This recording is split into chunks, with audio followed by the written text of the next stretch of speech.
all alone.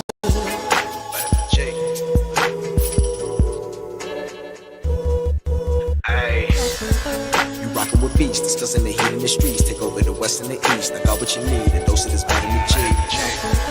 You rockin' with beats, discussing the heat in the streets. Take over the west and the east. I got what you need, a dose of this vitamin G. You rockin' with beats, discussing the heat in the streets. Take over the west and the east. I got what you need, a dose of this vitamin G.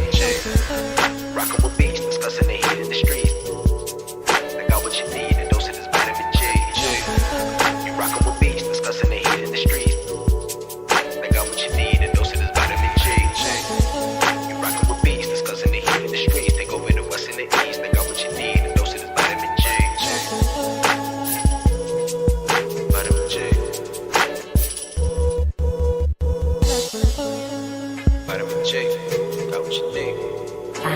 On the outside, looking in, and I wanna be back on the inside. I don't wanna be left on the outside, all alone. Vitamin J, got what you need. Vitamin J, got what you need. All alone. Vitamin J. Discussing that heat in the street, and we got just what you need on Vitamin G.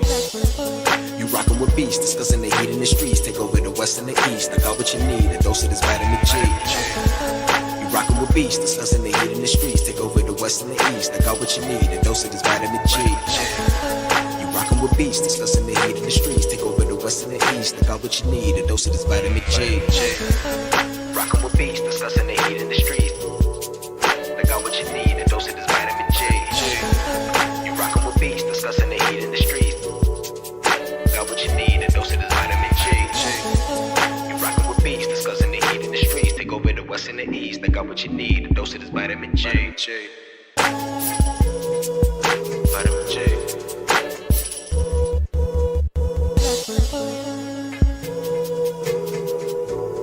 I'm on the outside, looking in, and I wanna be back on the inside.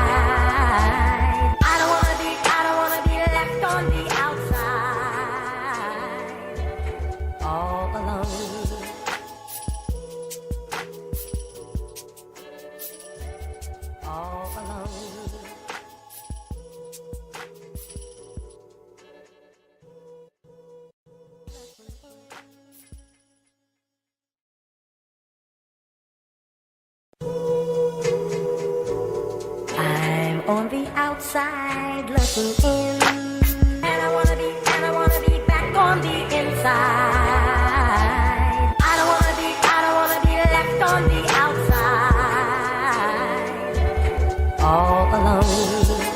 Vitamin J, got what you need. Vitamin J, got what you need. All alone. Vitamin J.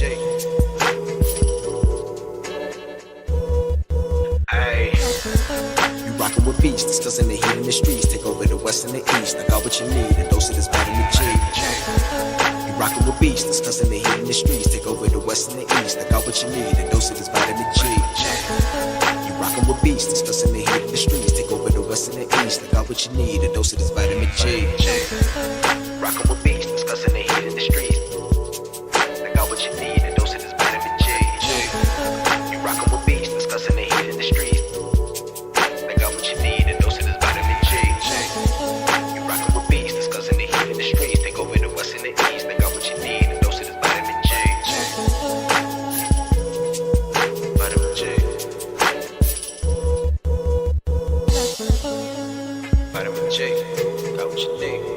I'm on the outside, looking in, and I wanna be back on the inside. I don't wanna be left on the outside, all alone. Vitamin J, got what you need. Vitamin J, got what you need. All alone. Vitamin J.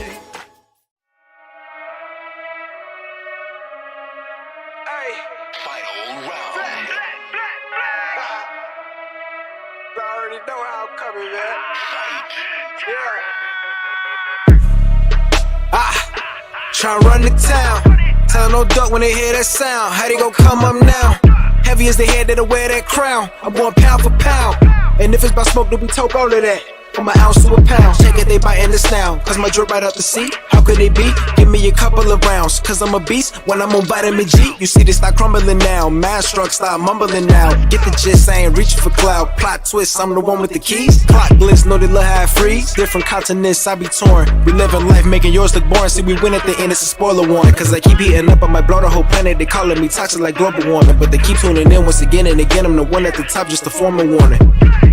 Truly, I'm De Niro when it come to movies. Get De Niro, entertain the groupies. Hop in Niro if you come pursue me. But I hop on the game, too busy rolled up whenever my girl getting moody. Link up with the gang, we all go insane. Catching them bills on the duty. I'm in Stixie, I'm locked in. Bought a box, I was like 10. Back then, used to box, nowadays they ain't throwing hands. Mama said we got more advanced. One thing about me, I adapt, bought a Glock fin. Keep me safe from the block in. The game kept me off the block. Ain't got flex about looting my Ruger. I can shit on you with my computer. See my graphics card costs more than your damn job can afford to pay you. And my monitor, big as hell, detail, so I can see when I spray you. Then reload the clip and record the clip. It's go all say to that SSD. Know a whole lot of trill game heads like me wanna see tuned into that VGP.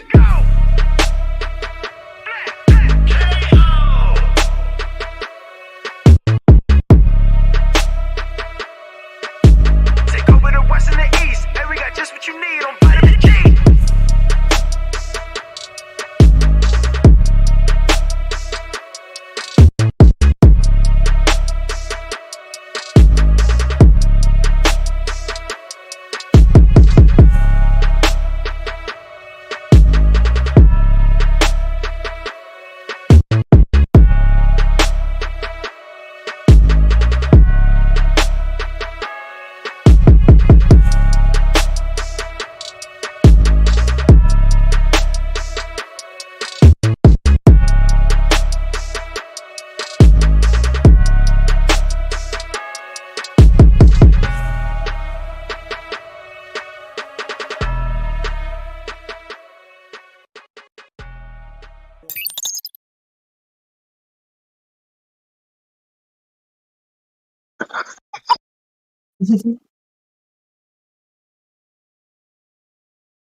What up, what up? Not a lot on the gaming front this week. Today was my first day to be able to play some games.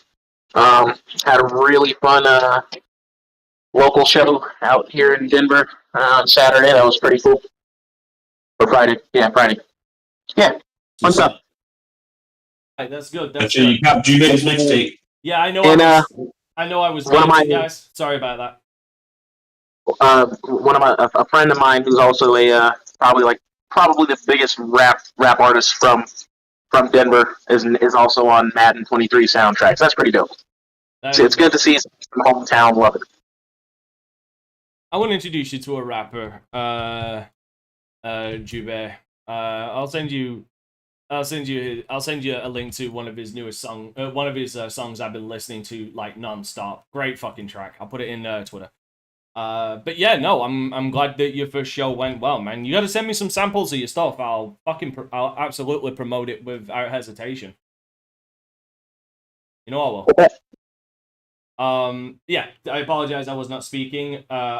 Windows had updated OBS, Windows had updated, which fucked over all my sound settings, even in OBS. So I've actually had to reset my Blue Yeti over to all of them. I apologize, everybody. Anyway, yes, I was just giving Omar a big old spanking because he's been a naughty boy not listening to the host to shut the fuck up when we start. Anyway, Mr. Zero, how are you today? What's good in Nintendo Land? We only want to go to Nintendo Land. Damn it. Well, it's supposed to come out, I think, next year here in the States. So I already kind of sort of have a plan to be down in Florida anyway. So hopefully that will coincide with each other. Either 2023 or 2024. But it's coming soon. So I too cannot wait. But outside of that, pretty much nothing. Work has been a nightmare. So I have not been able to play as much games as I wanted. I kind of fell back into Moonlighter a little bit just because I see a lot of people talking about Cult of the Lamb, which looks like a really fun game. I would like to buy it, but I already got one too many games on my plate, so there's no particular point of buying it currently. So I might as well wait. I'm still working through Yakuza Like a Dragon, probably one of my favorite JRPGs I've played in the last couple years. Like, it's just delightful and stupid in just that perfect Yakuza way. Otherwise, finished catching up on Evo, which I can't remember if I brought this up last week, but I'm very confused. So PlayStation bought Evo, right? Like, Yes. the deal's done. Yes. Yes. Why is nowhere on PlayStation Evo mentioned? Because it's not held by PlayStation. It's held by Sony in their entertainment sector. It's not even there. Yes. Like, I can't just go to Sony's YouTube and pull up previous Evo thing. Like, they had an Evo conversation thing, but to actually watch it, nowhere on anything Sony branded. I mean, outside of like Evo itself. I would But, have to assume, just off the top of my head, this might be down to previous broadcasting contracts. Maybe that's what it is. Cause like odd, right? Like you would think Yes. if Evo Sony owns Evo, PlayStation owns Evo. The moment I load up my PS5, that should be front and center. Yes. Yeah, they should still be able to They should still be able to advertise it, even though they don't have broadcasting rights. At least send me to the place where. But you know, the more you say it, that probably makes sense. Because over on Sony's, I've looked at Sony's YouTube, like they have something for Evo, but it's just sort of people talking. Yeah. So you don't actually get to see the matches. So I'm like, kind of hope that changes. It feels like perfect synergy here to put them all together into one thing. You'd think. Yeah, because the more eyes on Evo, the more people get to watch it, the more people get into it. The more money Sony makes. Yeah. So, but that's about it, man. I won't even talk about the games I'm not even close to finishing yet. Like, Elden. Well, I am close to Elden Ring. Oh shit. Okay, where are you? I need to know. Well, who did I just beat? Actually, I beat him a while ago. No, actually, that's not true. I'm doing the Dung Eater's questline currently. Not worth it. Well, I'm halfway through at this point. But I think the main, is it... Because I always get them confused. Is it Morgog? Or, what's his name? Mog? Blood Omen? Yeah. Oh, no! What I just fought, and I fought a giant snake. Oh, dude, you're doing side stuff.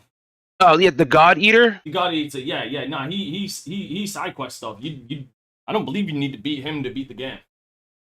Then I think the last one is the Blood Omen. But you do. Pardon? You do get a seal from him. Oh, you get a seal from him, but he's not required to beat the game. Okay. So I think the last one is what's his name? Morgog the Blood Omen. He's I not think even, he was the last. Oh no, I think he might be. I don't even think Morgog is required. And I'm trying to remember who's the last. The last one I can think of, but I feel like I've been in the game for so much longer than that, is the guy right by the Erd Tree. The first Godfrey, the first Elven Lord. Yeah. I feel like I've fought a bunch of bosses between that. Oh no, a lot. Yeah, here's the thing. He is the final boss. He's technically the second to last boss. He is the second to last boss. You could go and finish the game right now. Actually, now I know. Okay, my main thing they're telling me to do, go get the fire from Land of the Giants to bring it down to burn. You already did that though. Oh right, okay. You haven't faced. Okay, right. So I haven't actually done that yet. You haven't faced Godfrey, the first Elden Lord. Then you need to go and get the fight. You don't need to beat the serpent guy. You don't need to do the Dung Eater quest. You don't need to beat Morgog, the Blood Omen, the Omen King. You don't need to beat them. You just need to go and beat the. You just need to go and get the fire. Then you just go immediately back to the Erd Tree. Like that's or after something that I'm not going to spoil what happens after you get the fire. But yeah, like no. So obviously, I'm in Side Quest City currently. You are in Side Quest City, homie. Yeah. But otherwise, that is it for me, man. That's pretty much it. All right. Well, Vera, I hope you don't mind, but while you're talking, I'm gonna bring up something on the View for everybody that I just found on Twitter, which is greatly showing with why Forge needs to come out and why 343 really has no idea how to. The community for Halo knows how to do Halo better than 343. So go ahead, Vera. What have you been up to, my guy? I beat the Sony's part of Scarlet Nexus, I think last week. And to my surprise, you're supposed to beat it the third time. Not for like any specific reason, but like you can like actually play their stories like concurrently at the same time. Versus originally you can only play one person's story, then you could play the other person's story. And then I've been playing Madden 23. It just came out in New Zealand at 8 a.m. So I changed my time zone on my Xbox and been playing the new Madden today. Other than that, I don't think I've played anything else. I've been watching Scarlet Nexus anime. Now that I beat both sides of it, so I've been watching animes as well. All right. Well, I'm glad you've been having fun then. Yeah. Jube, I don't know if you got the stream up and saw that, but somebody recreated the entirety of Bikini Bottom in Forge already. in the Forge beta. In the Forge beta, someone created Bikini Bottom. That is beautiful. Again, it's beta and people are already doing way better. Are you ready, kids? Well, the thing is that Xbox has to release like this serious content, so you're never gonna get like Bikini Bottom from Xbox unless like it's like a passion project on the side of like some dev who's like doing it at home. But like it won't officially be published by Xbox as a map. Oh, but yeah, the community is always gonna create better maps than the developers if you give them enough time. And you give them enough creative freedom and time, they're gonna outdo you because they care about the game more than you and your 5,000 hours that you put into it. Maybe. All right. Well, Omar, what have you been up to? Hey, Omar, I got a question. Do you find that your microphone works when you're not on the other side of the room? Because we do.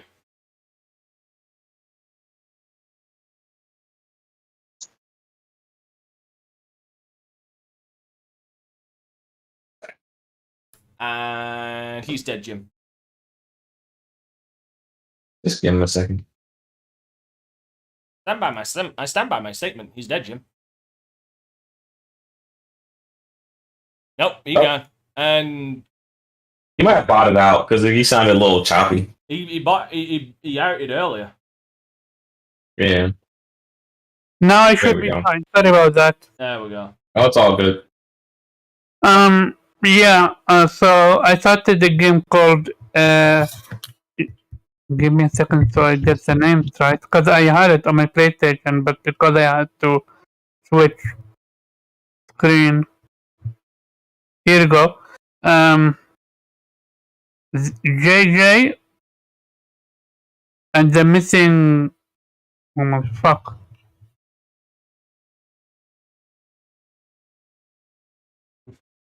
Give me a second. Sorry about that. The missing JJ McField and the Island of Memories. And it's a platformer with unique element to it. I don't want to spoil it because it's story related. And I finished it. It's quite short game. 5 hours, less than 5 hours. I enjoyed it. I really did, especially the ending. Story is top notch. Voice acting top notch. Character interaction perfection. It got a few humor in it, but it touched also on some mature topics. Sex, death, not death, suicide, and so on. I recommend it. It have a few issues. First of all, sometimes a little bit janky.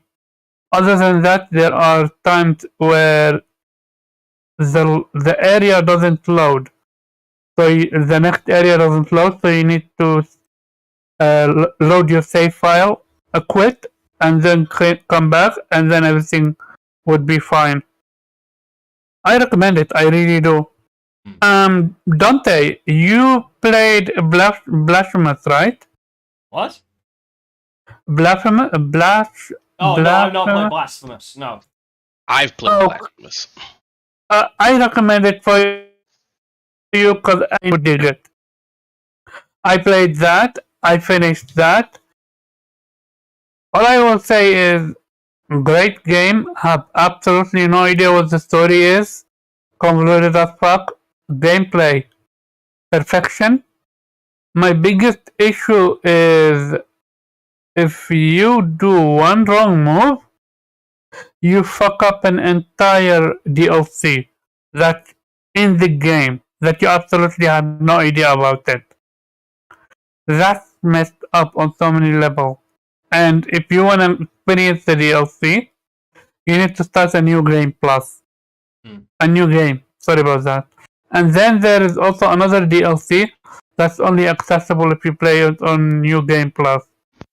It's convoluted mess. Other than that, I started a game called Poison something. Poison Control. Do you guys remember that game on your phone where you draw a line and you need to remove almost like a color, and then you get a clear picture? No, I don't blame it. Mobile games. Okay, it was also on what's called on the internet. No, not internet. On PC. Like, it's a very famous game. Okay, so it goes as follow. You're third person. You can shoot, but you need also to move, almost like make a circle on a gooey poison, and you clear it out. Kind of like a Splatoon in a way, I think. I never played Splatoon. I watched gameplay. And other than that, I started Bloodstained. I played that game before on my laptop, but now it have additional content, so I'm gonna experience that. And that's about it. Alright, cool. As far as myself, I have been playing...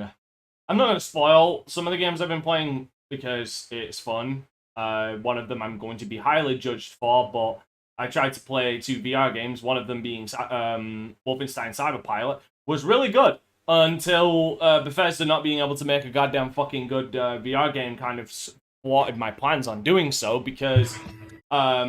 unfortunately, anybody who's played a VR game on PC, you know how usually you just see the Steam VR view of it on your screen? Like, if you take off the headset, you see the Steam VR view of it. Well, unfortunately, Bethesda decides, okay, instead of that, how about we do that, but also open up a second screen with our game that's looking through both fucking eyes. So, unfortunately, while I was doing one of the videos for Cyberpilot, that opened up right in the middle of my fucking screen and ruined one of my recording sessions. This while I was scorching because my GPU was running that and streaming, because my office was scorching at around 60 degrees Celsius heat, I was like, no, I am not putting myself through 5 more of these fucking videos. I will put this off and do it another fucking day, and we'll pick something else to suffer through. And I found that other game. I will leave it until it comes out for people to judge me, but once you see it, you'll know what it is.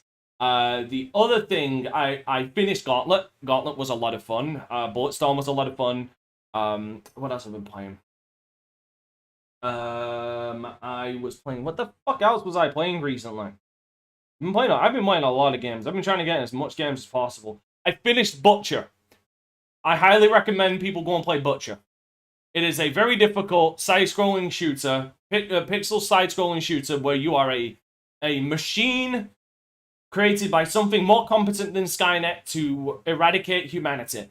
That is your singular fucking purpose. Butcher. Yes, Butcher. I will bring up footage of it for people for the people at home. I would highly recommend. This is one game I would highly recommend. I'm gonna look it up right now. I'm bringing up gameplay, so you should just watch the stream. I'm watching it myself right now. Like, is it on PlayStation as well, or do you know? I believe it is on PlayStation. I believe so.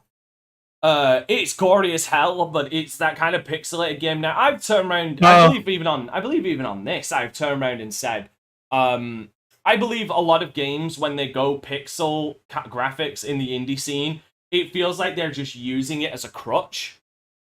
This is one of those games where I would say, oh no, like it is very, very deliberate them doing this, because it allows for like broader levels and doesn't get overly cluttered, especially when you're in areas where you've just got to exterminate.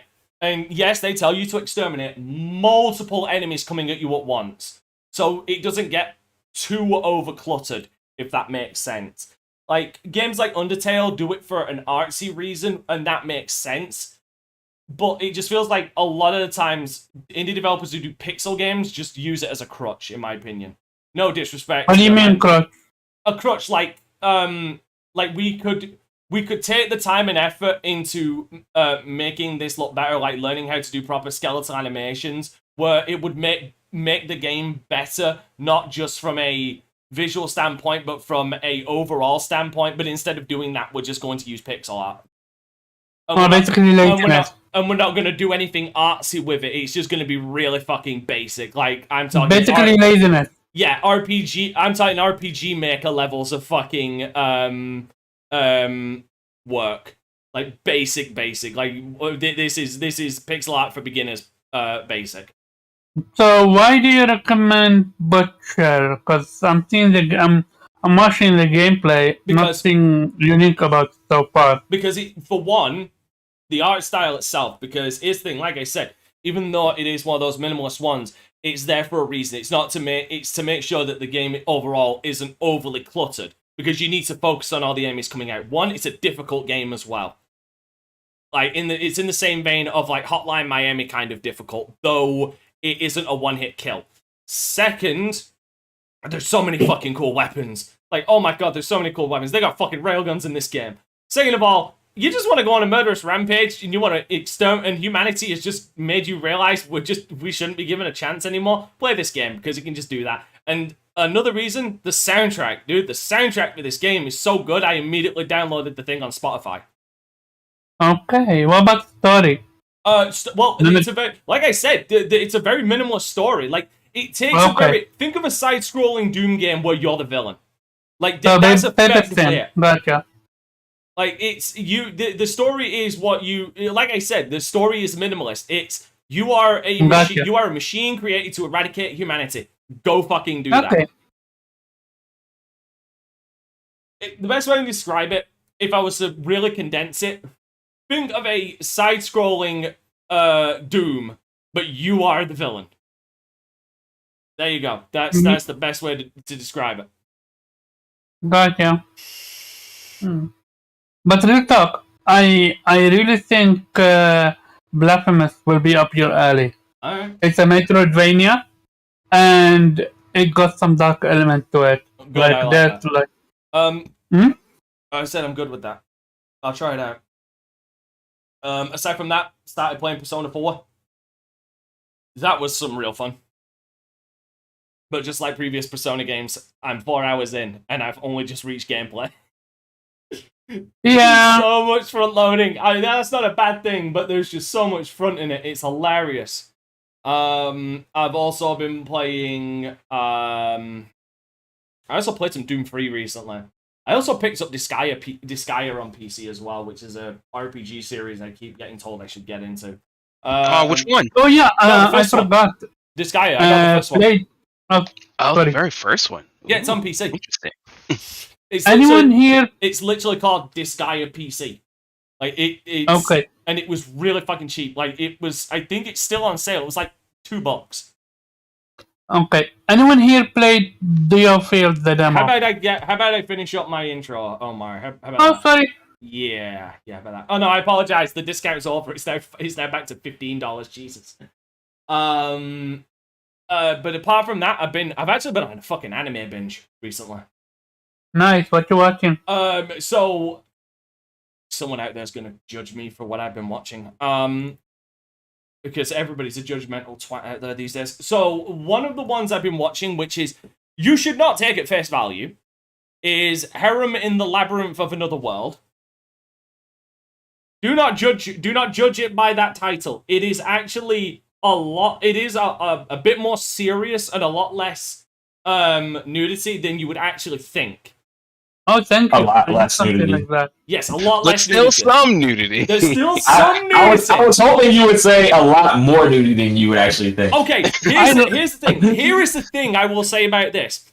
And this is a weird thing to praise, but it's just something that, having watched a lot of anime, I seem to notice a lot. You see a lot of these, like, animes where, it's a dude and he's got, like, loads of women all over him, but he's the most pussy-whipped motherfucker who just doesn't dive in. Do you know what I mean?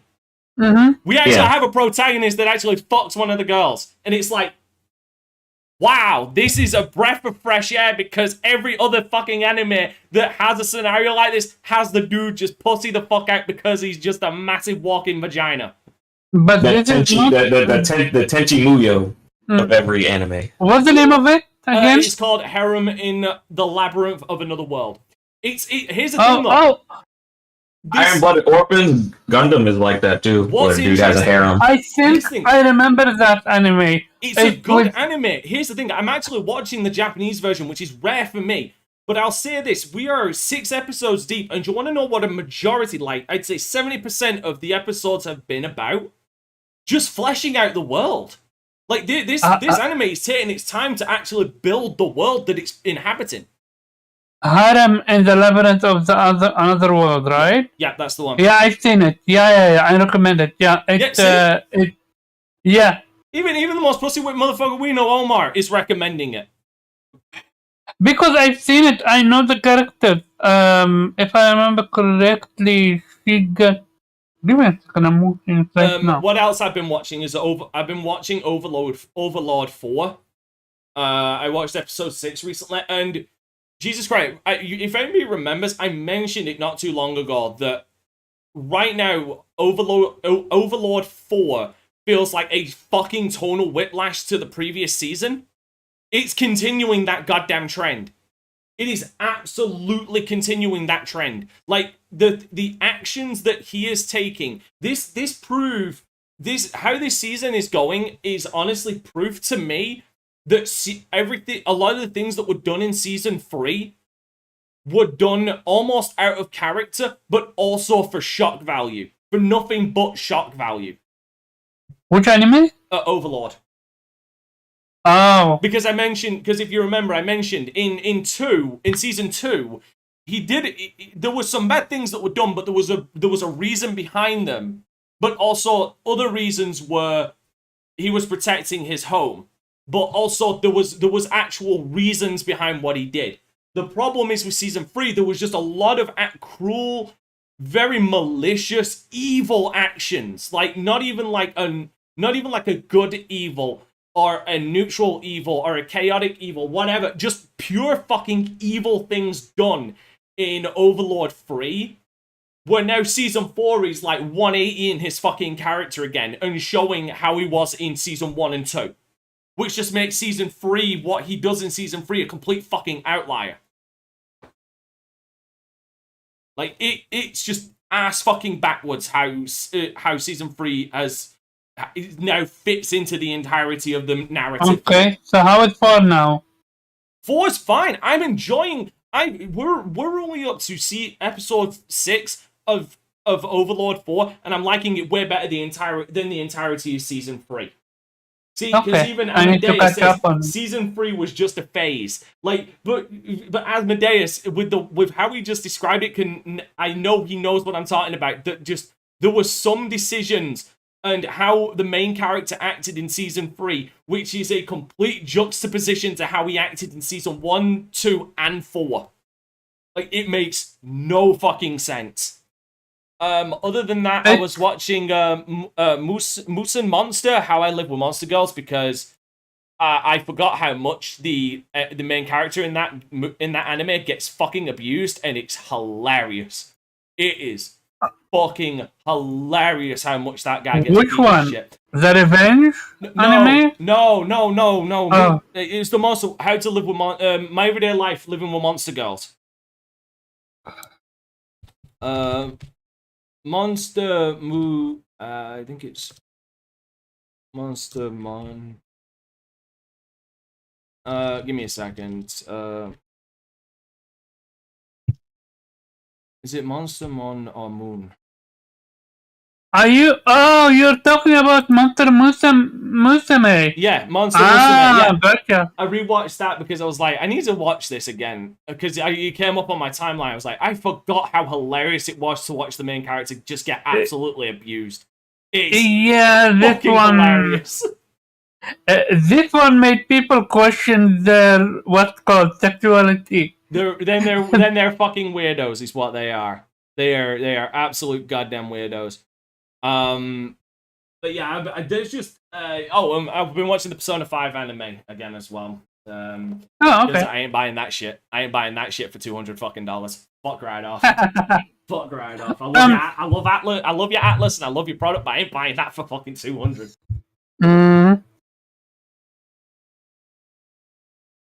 Are you a fan of football anime? No, I've not watched it, but we do need to move on to the first topic. Hey, okay. Exactly. I just want to say then, if you want to continue this conversation, watch Anime Squad on Friday on good one. Omar's channel. We're gonna do that then. Good segment. Great. Yeah. Before you do that, I just have one question. Anyone here played the demo for Diofield? Not yet. I did. Very quick. I recommend it. I'm so okay. Good. I'm so happy for you. Right. So the numbers are out for the sales of Xboxes. Fucking hell. We can finally move on to the what Xboxes to be Xbox specific? Ones. Xbox Ones. I was gonna get into that. Damn it. All right. Gonna get into it. I ain't gonna lead people on. How dare you assume that, sir? How dare you fucking assume that? So anyway, yes, this is being reported by The Verge that we are looking at today. Give me a second. So, yes, official Xbox One sales have largely been a mystery, but now Microsoft is finally admitting the obvious. Ouch. The PlayStation 4 outsold the Xbox One by a lot. Microsoft stopped reporting on Xbox One sales figures at the beginning of 2016's fiscal year, focusing instead on Xbox Live numbers, and the change meant we've never officially known how well Xbox One was holding up compared to the PS4 after the Xbox One's troubled launch. Analysts estimates have consistently put Microsoft in third place behind Sony and Nintendo, and now documents, the word doc is here, submitted by Brazil's National the National Competition Regulator, spotted by Game Luster, finally shed some light on the Xbox One generation when Sony has surpassed Microsoft in terms of console sales and installed base, having sold more than twice as many Xbox in the last generation, admits Microsoft, as translated from Portuguese, which it's not going to be the last time we talk about Portuguese. Sony no longer report PlayStation 4 shipments, which means lifetime sales sit at 117.2 million as of March. That would be March of this year. While Microsoft hasn't provided a concrete sales numbers for the Xbox One, its admission means the company must have sold less than approximately 58.5 million units, which lines up with the market research of a peer analyst. I can't read that. In 2020, which put the install base of Xbox One to 51 million units, which is across both Xbox One, Xbox One X, and Xbox One S. That would be across the whole fucking thing. Nintendo currently sits at 111.08 million lifetime sales and looks set to pass the PS4 later this year. God, I hope they do just for the memes.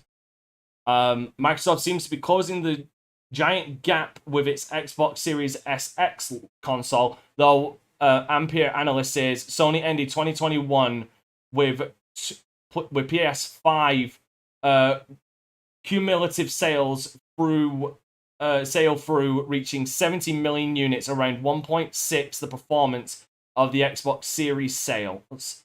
While Microsoft recorded a quarterly hardware revenue decline for Xbox, recently CEO Satya Nadella said Microsoft has been the market leader in North America for 3 quarters in a row among next-gen consoles. Microsoft still doesn't reveal official Xbox sales figures. The Xbox One might not have sold well, but the Microsoft's work on the Xbox One generation laid some important groundwork for the Xbox Series SX. Microsoft transitioned into the Xbox Series X with 1440p support, variable refresh rate, God, I hate that word, and lots of 120Hz games all at launch thanks to testing these features on previous Xbox One consoles. Microsoft's admission of weak Xbox One sales came as part of a broader debate between Sony and Microsoft over the Xbox makers' acquisition of Activision Blizzard for $68.7 billion. Sony and Microsoft are both arguing over Call of Duty game subscriptions and much more as Microsoft attempts to clear the acquisition in Brazil. Microsoft has also claimed in documents submitted to Brazilian lawmakers that Sony pays for blocking rights to prevent developers adding their content to Xbox Game Pass. Now, we will get into that in a moment. But, so the interesting thing is, so this confirms what everybody already knew / suspected, that Microsoft had sold, like, it's not a bad number, but when you think of it in the broader terms of things, a fucking pittance, like last year compared to Sony, due to their massive fuck up at the beginning of the launch, which just soured a lot of people, as well as just having no good first-party support, which really fucking killed it for that generation. Now,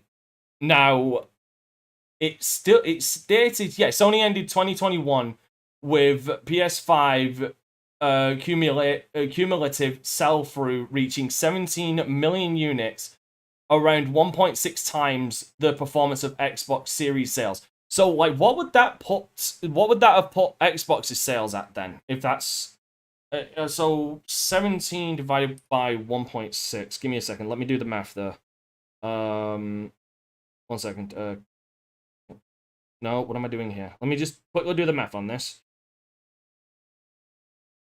So that's 17 divided by 1. I mean, this is my basic math knowledge. That would put Xbox by the end of 2021 have sold about 10.6 million units. So sounds about right. Yeah, sounds about right. So it's not as big of a fucking gap as one would think. And Microsoft also claiming that for 3 quarters they've been the biggest, apparently the market lead in North America for 3 quarters. No, everybody else has just gone dead quiet while Daddy Dante talks. And Omar just Omar just interrupts when he wants. But yeah, I mean, it's interesting that if Microsoft really is doing, because as somebody has previously once mentioned before, if Microsoft, but clearly they stopped showing it because they stopped showing the numbers because they were doing so badly. But if they're doing well now, why are they still not showing the numbers? Are they just not confident in those numbers, or what? Zero, what are your thoughts? If we're talking just speaking, like showing the numbers, I don't. At this point, it probably just sort of feels like this is how we operate our business process. Yeah, because they're not obligated to show the numbers outside of their shareholders. Exactly, like that we're showing the numbers is for like you Twitter folks and everyone else, but like the only people who we have to answer to are the shareholders, and they know our numbers. So they're probably like, if you would like to see them, by all means become a shareholder, and we will certainly share all that information with you. So I've just sort of at this point come to just expect not to see them. The only challenge, of course, is just figuring out where and how successful or how they're managing or measuring their success is. So that's always going to be like part of the challenge, but they seemed to have accepted that particularly because of like their push towards Game Pass, where they're adjusting to a less traditional way of getting content and services out to people, and that's going to come with some challenges. That's going to come with a little bit of changes. So the numbers might not be as meaningful as they once were, because we're sort of Microsoft seems to be trying to adjust how they go about this from here on out. So I think it's going to be kind of key into seeing, like, if we start seeing them, and I think they've said it already, right? Like, what they do like to point out is what their subscription numbers are, and what the growth of Game Pass has been, and all that type of stuff. So I wouldn't be surprised if that's what they're going to lean on more specifically here on out, as opposed to sort of just traditional way of like, here's how many we've sold in X, or here's how many we sold in there. And I'm sure the number's there. Somebody has to know. Somebody has to want to know. But I don't know if Microsoft is interested in just putting that number out there again, unless, of course, they do something like we're on track to outsell the Switch or the PS4. Then, of course, they will certainly blast them all everywhere. But until then, I don't think Microsoft is just interested in putting that type of information out anymore, if at all. Yeah. I mean, some people will turn around and say that, no, it's like they're not going to show the numbers because that's not how they rate success more. It's, it's obviously the subscription numbers for Game Pass, but they're not even fully transparent of putting out the numbers for that entirely. I was about to say so. So yeah, like, it's interesting, and one, as a nice thought experiment, one could say, I think the idea is most people assume, because they're not releasing numbers because the numbers aren't what they want them to be. Just as a devil advocate quote of thing, what if they are, right? And like, what if they just completely stuck to the idea of like, we just don't want to release them? Like, I feel like if this was Nintendo doing it, no one would even bat an eye. And like, yeah, that's just Nintendo being weird. I don't agree with that for one simple reason. If they had a fantastic number, they would be screaming it from the rooftop. I'm just simply saying, what if they didn't? Like, then they simply don't have the number. Of them not caring to say that. Do you know what the rumored number is for Game Pass right now? I have no clue. It's sitting between 15 and 20 mil. Hold on, let me have a look. I have no clue whether or not that's good or bad for them, because I don't know how many people they want in Game Pass.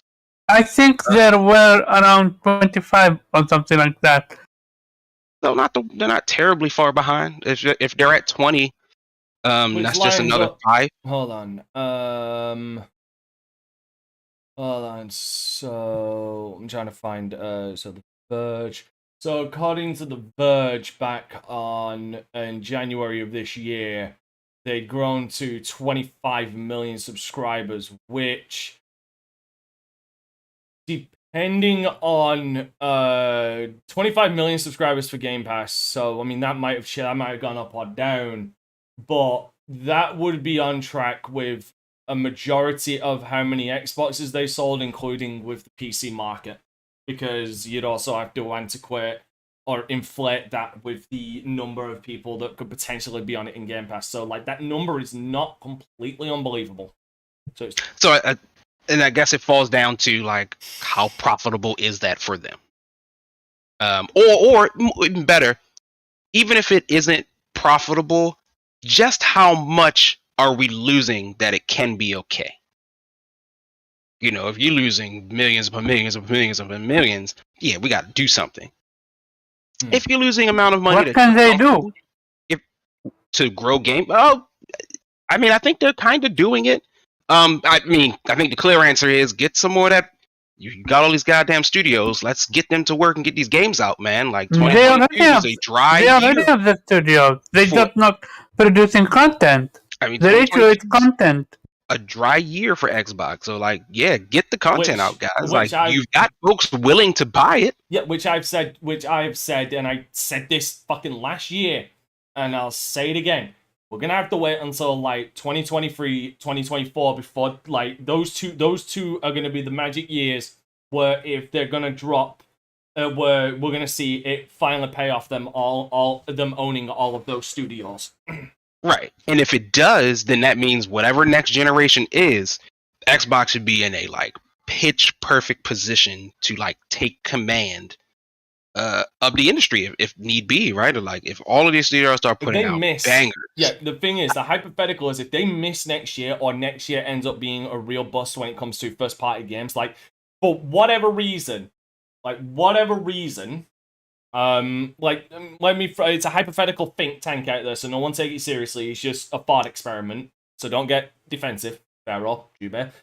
But let's say next year they do start rolling out some of these first party games and all of them fail to impress and they start losing subscriber numbers. That's when we're going to see like the real bones of all of this, because we're going to start seeing, okay, is the amount of subscribers that they've got tangible enough to be able to keep this train going, or is it not enough and they do need to hit higher numbers to be able to keep this investment viable? Even with that Microsoft fuck you money, at the end of the day, they still need to make profit. Yeah, I agree. If they do miss it, how are they going to subsidize cost? Are they going to just load it with more microtransactions? Like, it all comes down to subsidization. Because if you start making losses, you got to find a way to subsidize those losses. So what, you're gonna up the cost of Game Pass? Are you going to close a few studios? Are you going to reduce the because if anything, in my opinion, one of the ways you could easily subsidize costs for to get games on Game Pass, first party ones at the very least, is stricter budgets. Have stricter budgets when it comes to games. Like don't let that shit become a runaway train when it comes to fucking budgets. You know, like fucking Anthem and like a lot of these other games. Fucking Destiny. Like goddamn, Destiny somehow cost 200 million. Like how? But you get my point. Like stricter budgets. Anyway, yeah. Sorry. You know, I look forward to it, and you know, I of course, you know, I look at them like Marvel and DC. Of course, I want Xbox to succeed because like they also make games that I like. You know, I'm still one day, Halo will probably be back. It will never reach the heights of Bungie's Halo. That probably won't ever happen again. But like, I feel like one day it'll be a pretty solidly like, oh yeah, and here is Halo. We will be counting it with Apex and Fortnite and all these other ones that we like play as the first person shooters, and it'd be a modern day Halo. It's not a bad game. Like I always say, just don't think 343 is the right team for this. And 343 can go off and do something else. That's perfectly fine, even though I know they were designed solely to make Halo. But hey, these are talented folks. I am sure they can pivot just as well. So I look forward to like the future of Microsoft, and I'm not too concerned. You know, we'll get into the Game Pass thing later because that's the more interesting piece. Mm-hmm. But from their numbers perspective, not terribly concerned about it. I think it's clear if it was a really, really big problem, we would hear about that as well. No, actually, we already seen it, and here is how. With the games, Omar, you might as well take over. This will be your time to talk now. So you keep going. And then I'll have the Xbox guys rebuttal you. Go on. Okay. We are seeing it because of the games that they are being provided in Game Pass. They're rivaling Xbox Gold member games. And these games are dog shit. And that's the issue. Yes, every now and then Xbox Game Pass gets an amazing game. Shout out to them for that. Like, for example, Nobody Saves the World. Fantastic game. But for the most part, Xbox Game Pass games, if you look at what they have been providing, you can pick up what the games that are great, almost like, let's say, and this is a hypothetical what's called example. Let's say 50 games are in Game Pass, that's being provided to Game Pass, and every month, 30% are dog shit. I mean, I'm looking at if I'm looking at the right one. If I'm looking at the right one, like I'm seeing a few interesting games, but like obviously this doesn't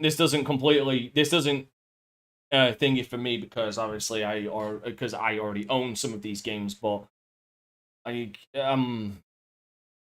I'm gonna be honest, just from an outsider looking in, I would say a number of these games don't impress, quite frankly. They even got fucking Anthem on here. Jesus. Peppa the Pig. That's the EA Access. I know, but EA, still, right. So I'll just go through the first 3-4 pages of games that they've got on Xbox Game Pass currently. If I'm reading this one correctly. I am paying attention to what they've been providing. So they've got 2 Point Campus. They got a game preview for Turbo Golf Racing, Cooking Simulator, Inside, Coffee Talk, As Dusk Falls, Watchdog 2, Ghost Recon Wildlands Standard Edition, MotoGP 22, Torment Tides of Numenera, 7 Days to Die, which I'd also like to remind everybody, 7 Days to Die is still in fucking alpha. A Memoir Blue, Plague's Tale Innocence, A Way Out. Oh, that's the year pass, sorry. AI, Somnium Tale Files, Alan Wake, American Nightmare, Alice Madness Returns, Alien Isolation, Aliens Fire Team Elite. Okay, they're two that are good. And Watch Dogs 2, like that's free right now. I can turn around and say, in hand on my heart, 2 Point Campus is also good. Oh, 2 Point Campus is real good as well, but that's something I haven't played, so I can't, put my rubber stamp on, unfortunately. So I'll defer to your judgment. And Anthem, sorry. Anvil Vaultbreaker, it's a game preview. Aragami 2, Archvile, Ark Ultimate Survivor Edition, Art of Rally, Assassin's Creed Origin. I've not liked Assassin's Creed games since fucking Black Flag, so there's my thoughts. Astria Ascending, Astroneer, Back for Blood, which is awful. I can turn around and say that. Backbone. Fucking Banjo-Kazooie Nuts and Bolts, the game that killed the franchise. Banjo-Kazooie and Banjo-Tooie. You could get those on Rare Replay. Basemaster Fishing 2022. Batman Arkham Asylum. Arkham Knight, sorry. Battlefield 1940. Oh, there, EA Pass. Sorry, that's the EA Pass stuff. Sorry. EA Pass. The new Battletoads. We can all agree here unbiasedly that game is shit. No, that game is horrible. Shit. Before we leave, Ben 10 Power Trip, Besiege Console. It's a game preview. Black Desert. God damn it. Bleeding Edge. Blinks. Nobody Saves the World is not there. I can't say EA, but EA game, EA player. What's there? Nobody Saves the World. I didn't see Nobody Saves the World yet. Blinks. That's a fantastic game. Bloodroots. I didn't see Nobody Saves the World. No, I didn't. I haven't seen it yet. But if it's on there, it's good. Boyfriend Dungeon, Breath Edge, Bridge Constructor Portal, Broken Age, Brutal Legend. Bug Fables, The Everlasting Sapling, Bugs. Hey, your boy Bugsnax is on here. It's fantastic name. Chinatown Detective Agency, Chorus. That's also. Chorus is also a great game. Yeah, City Skylines. City Skylines. That's a good one, but again, the worst part about City Skylines is it's one of those niche games. But for one of those niche games, it's fucking amazing. It's a SimCity game, basically. So if you're into that, you'll love City Skylines. It's the better SimCity. Citizen Sleeper, Cluster Truck. That's a weird game, but fun. Conan Exiles, Contrast. Dude, I had that on the PlayStation 4, like when it launched. Costume Party 2, Crackdown 2. That's a great game. Costume Party. Oh, I thought you meant Crackdown 3. I was like, Jesus, dude, you on crack. Craftopia. Cricket 20. It's funny to hear Omar say that the games are dog shit and say he loves the game. Crimson Sky, Crossfire, Operation Catalyst, Crown Trick, Sorry about that? Crusader Kings 3, fuck right. Crusader Kings 3 is amazing, and that's just the first 3 pages. So like there is a list. There is a healthy amount of games that I don't think are good, games that I think are good, games that I think are EA, and games that are in between or I've never heard of. Yeah, it's a mix. Like, I think the thing is, like, you're gonna find something. No. Like, when your month is consisting of Peppa the Pig and Power Wash Simulator, it's over. Power Wash Simulator is actually fucking good. How about you play it? This game should be. I play that shit on my phone. Okay. Fucking Hey, great. Dragon Ball Game Pass. I also like Lawnmower Simulator. Like Game Pass has to appeal to a wide variety of people, and it has to penetrate a bunch of different platforms. No, I'm sorry. No, because the moment I see Fallout 76 on there, I'm sorry, your argument is null and void. You are incorrect. You know, the only reason Fallout is there is because it's first party. It has to be there. It has no choice but to be there. I love it's dog shit, but it has to be there. I love how you're how taking. Do you know hold on. I love how you're taking an obvious joke so fucking seriously. But yeah, they have to appeal to a wide audience of people. No, it's not bullshit. No, there is something called Xbox Gold. That's where they do that. That way they saw the garbage can. Bro, gold is about to go away. Like they don't care about gold. Guess what? Guess who likes Peppa Pig? My daughter. You know what? I will give it a clap. It's not for. It's just not for you. It's aimed at you. It's aimed for kids. If your daughter can love that game. Hey, Dad. Hey, Mom. I want to go buy this. Or can you buy this for me? Or can we play? Hey, no, I don't gotta buy it. It's in Game Pass. You could like that. That's who that's marketing. Your daughter can love that game. You could have bullshitted us so hard and said, "You know who likes Peppa Pig? Me." And I would have been like, that tracks. My kids play Paw Patrol. It's in Game Pass. There's like 2 Paw Patrol games in Game Pass. Like they have kids like that shit. Kids like that shit. Let them like it, but we're not focusing on kids. I'm sorry. We're focusing on focusing on what Game Pass is providing. And when you Game Pass is providing. So Peppa Pig and Paw Patrol is in Game Pass, and kids love Peppa Pig and Paw Patrol. Here's the thing, Omar. You are absolutely off base with this for the simple reason they are a subscription service that needs to appeal to every single tangible audience, which is exactly what places like Netflix does, Hulu does it. I mean, for fuck's sake, the one place I didn't think would do it, Disney Plus, actually has the original series of Daredevil and the Punisher uncensored with all of the violence and blood still in it on Disney Plus. Like, you have to cater to every gamer. Again, guess what? Adults aren't the only people that buy and play games, dude. Majority of all out of 120 million PS4s sold, how many of them are hardcore? I'd probably say 30 to 40%. Not even half. Oh. The rest of them use that shit for fucking Netflix, bro. Like, stop playing, or bought it for their kids. Like, come on, you have to be able to do that. For fuck's sake, you're an anime guy. I mean, for fuck's sake, look at how much random crap is on Crunchyroll, for God's sake. And it's garbage. My thing is, again, I said it. They have something for that. It's called gold. Gold. They don't have to put it on. If a kid wants to play Peppa Pig, I shouldn't have to wait for Microsoft to maybe put that onto a monthly thing. Like, no, it's only going to be there. And if it's on gold, it's only available for a month. Wait, don't they rotate games out of Game Pass though? They do rotate games out.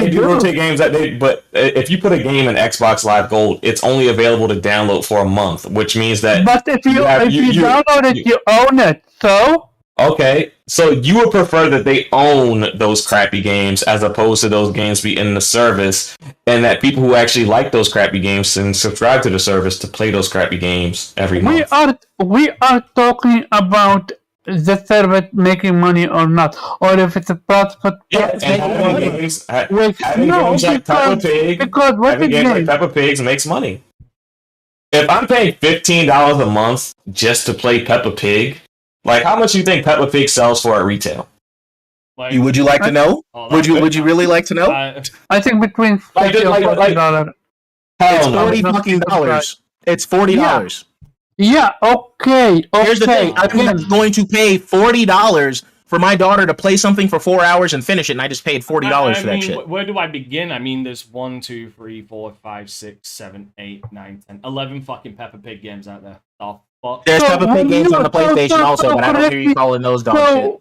I'm pretty sure Peppa Pig is probably going to be in the PlayStation service because Peppa Pig is on the deal, bro. Peppa Pig is it's a thing. Kids like it because they want to appeal to multiple audience. That's the whole point of a subscription service. It's not to appeal strictly to hardcore gamers. If all they put in there was Grand Theft Auto and Red Dead Redemption and fucking Final Fantasy, yes, might you be happy? Yes, but there's a lot of people who don't care about that. They want to play fucking Power Wash Simulator like a fucking weirdo in their house for 10 to 15 hours a fucking day and just let them fucking power wash it. I'm one of those people who don't own a power washer, bro. I don't have a sit down mower either. I don't have a yard to cut. I can cut grass in Lawnmower Simulator. That's what I said.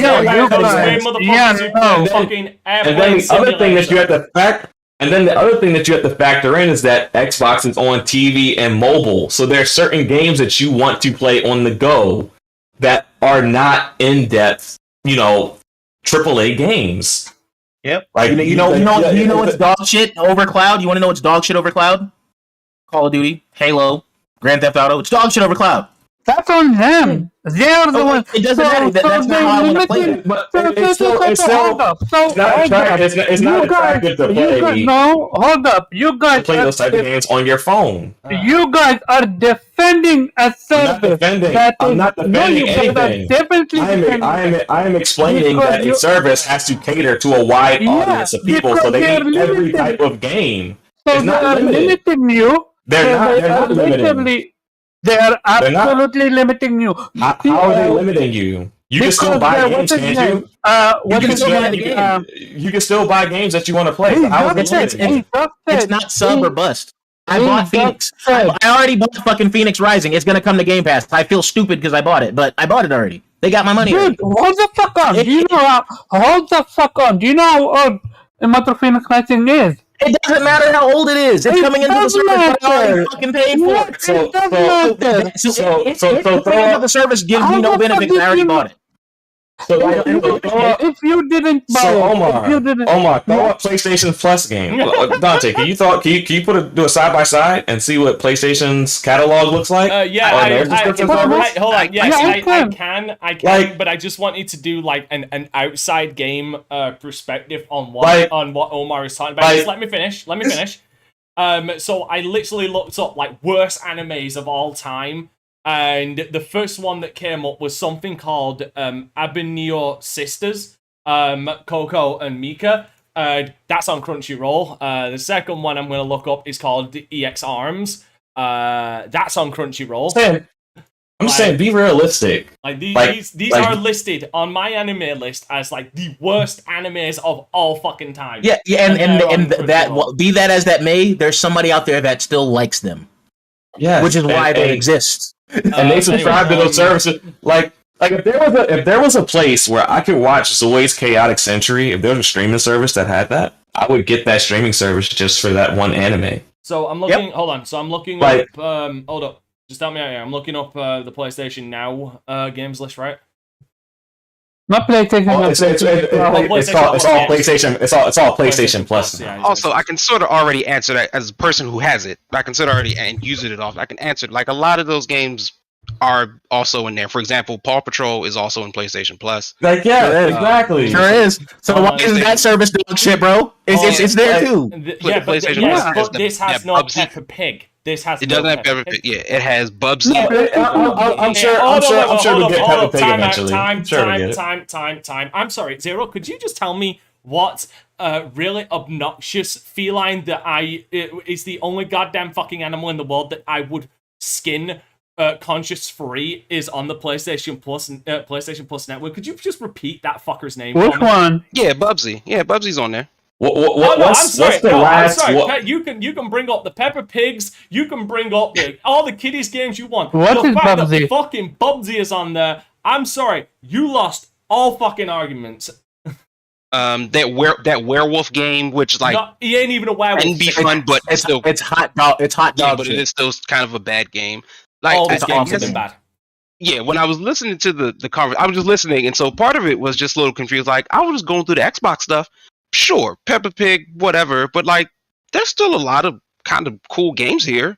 A lot that I wanted to play. I did not know they had the Nonary Files is one of my favorite. Me and Kofi's favorites visual novel things. Do you want to know the biggest disappointment I have with the Xbox Game Pass? Just looking at it from the outset.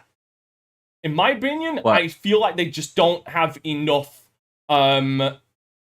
classic Xbox One, Xbox 360 games. Personally. I think they did that with got backward from Pat. Well, no, Yeah, I'm just they put as much as they could. They did as much as they could, and they put a lot of those in games of gold. Because like they got away with that. Because I would like to. Because like there's one game here that I could have picked up the other day at my at a pre-owned store that I don't see here that I feel should be one on there that they should honestly be pushing if they want to try and like get What game? I didn't even Blue Dragon. I didn't even. I'm waiting on Blue Dragon. Hold up. I never played it. Hold up. Blue Dragon and Lost Odyssey were given away for free. No, I'm just not seeing. I'm just looking at It's the just list and I just don't see. There's no need to put it in Game Pass because they gave it away for free years ago. I didn't know about that. I got that. I bought it, but you can also buy Blue Dragon and Lost Odyssey still. It's still available in the store. The discs for both. I bought the discs for both, and then they ended up free. I'm pretty sure Microsoft gave them away. Are they still free? So, like currently, are they still they're free? not. It's not free. Like Blue Dragon's like $6. Then my point is something like that, a JRPG would do really well in the Game Pass ecosystem that they're trying to push, especially if they're wanting to try and broaden. Like they're trying to get all of these. They've got the mission statement. They got a lot of JRPGs though. They have a few, yeah. They have they don't want to pay for that though. They already. The money but before Game Pass was a thing, like they gave away Blue Dragon and Lost Odyssey for free. If you missed it, I apologize, but I bought those games because I wanted them, and then look, because they turned up on the backwards compatibility list, and then shortly after that they were both free, and I got both of those. So I have the disc versions and a free digital copy of each of those. Amadeus, you'll never be able to play. True gamers play Bubsy. Fuck off, Justin. No one wants your opinion. But no, like Amadeus, you will never get the old SmackDown. As cool as I think that would be, I would love to see like the old SmackDown versus Raw games on here, especially like the old SmackDown games, like Here Comes the Pain, one of the best wrestling. It's all licensing, bro. All that shit it's just not gonna happen. Not just licensing, but it's 2K that owns those fucking games, that owns the rights to those games technically. So ain't gonna fucking happen just on the precedent of 2K. But no, like my point is 2K would charge like fucking Grand Theft Auto prices. But no, my point still stands. It would be nice to see them expanding the classic, because this was something everybody fucking levied at PlayStation, so it's only fair that it's levied at Xbox, because they seemingly have the same problem. It'd be nice to see them expand their classic library. Like I'd like to see more Xbox, classic Xbox and Xbox 360 games on Game Pass, especially if they're features. By the way, they've done everything they could with that. Not everything. There's still more they could do, especially if they want to like bolster the amount of games on Game Pass, especially during like slow times. Yeah, but the thing is, somebody has to say yes to that, and if they said, "Hey, no, we don't want this in your service," but hey, can we just buy it and give it away? Can we give it away in games of gold? Can we just give it away for free? Yeah, they can do that. That's the alternative. But they gave away Lost Odyssey twice. They gave Lost Odyssey away twice for free. Like their if you service missed is it, I going to be don't feel bolstered in bad. a couple months. Once that Activision deal comes through, that service is going to be bolstered. By the way, I actually blasted PlayStation, what's called Plus, whatever you want to call it, on my show a few days ago, because they start the subscription service, and they have yet to update it with what's called with more classic Have they games. put Conquer on there before? Bro, they haven't had classic games on there. I mean, like PlayStation Now is not a new service. did It you is say a Conquer? rebranding. Yeah. Have they had Conquer on there before? Dante, they have Rare Replay on there. You don't need Conquer because it's in Rare Replay. No, they but just put Rare Replay. no. Hold on. That's kind of that's a complete misnomer because Rare Replay also has the Banjo-Kazooie 1, 2, and 3, but they're on there separately. They are, but Conquer is in Rare Replay, so it's not. It's just not a separate game, but it exists. Why would they do that? I want to say confusing as fuck because like they've got a bunch of these games on. Also, Conquer's not in Rare Replay. I want to say something. I'm looking at it. Like I'm looking at it. Would you like me to load it on my Xbox through Rare Replay and play it? I'm looking at the store version. Like I'm looking at the link that it directly goes to. I see Camille, Perfect Dark Zero, Perfect Dark Zero, Viva Pinata, Jet. We gotta wait. Can't be talking over each other. Yeah, more Viva Pinata, but I don't see any Conquer here. It's in there. Hold on. All right. By the way, the thing is, you can't get Conquer separately in the store. You have to open Rare Replay and play it. Everything that you see there is stuff that you can get individually without having to open Rare Replay. Conquer is in it, but you have to open Rare Replay. I have not. Can you play? Can you play Blue Dragon and Lost Odyssey on PC? Yeah, no, you can play Lost Odyssey, but Blue Dragon was a console. Blue Dragon is not on PC. I think it is backwards compatible with the Xbox One. Yeah, Lost Odyssey. Lost Odyssey is on PC.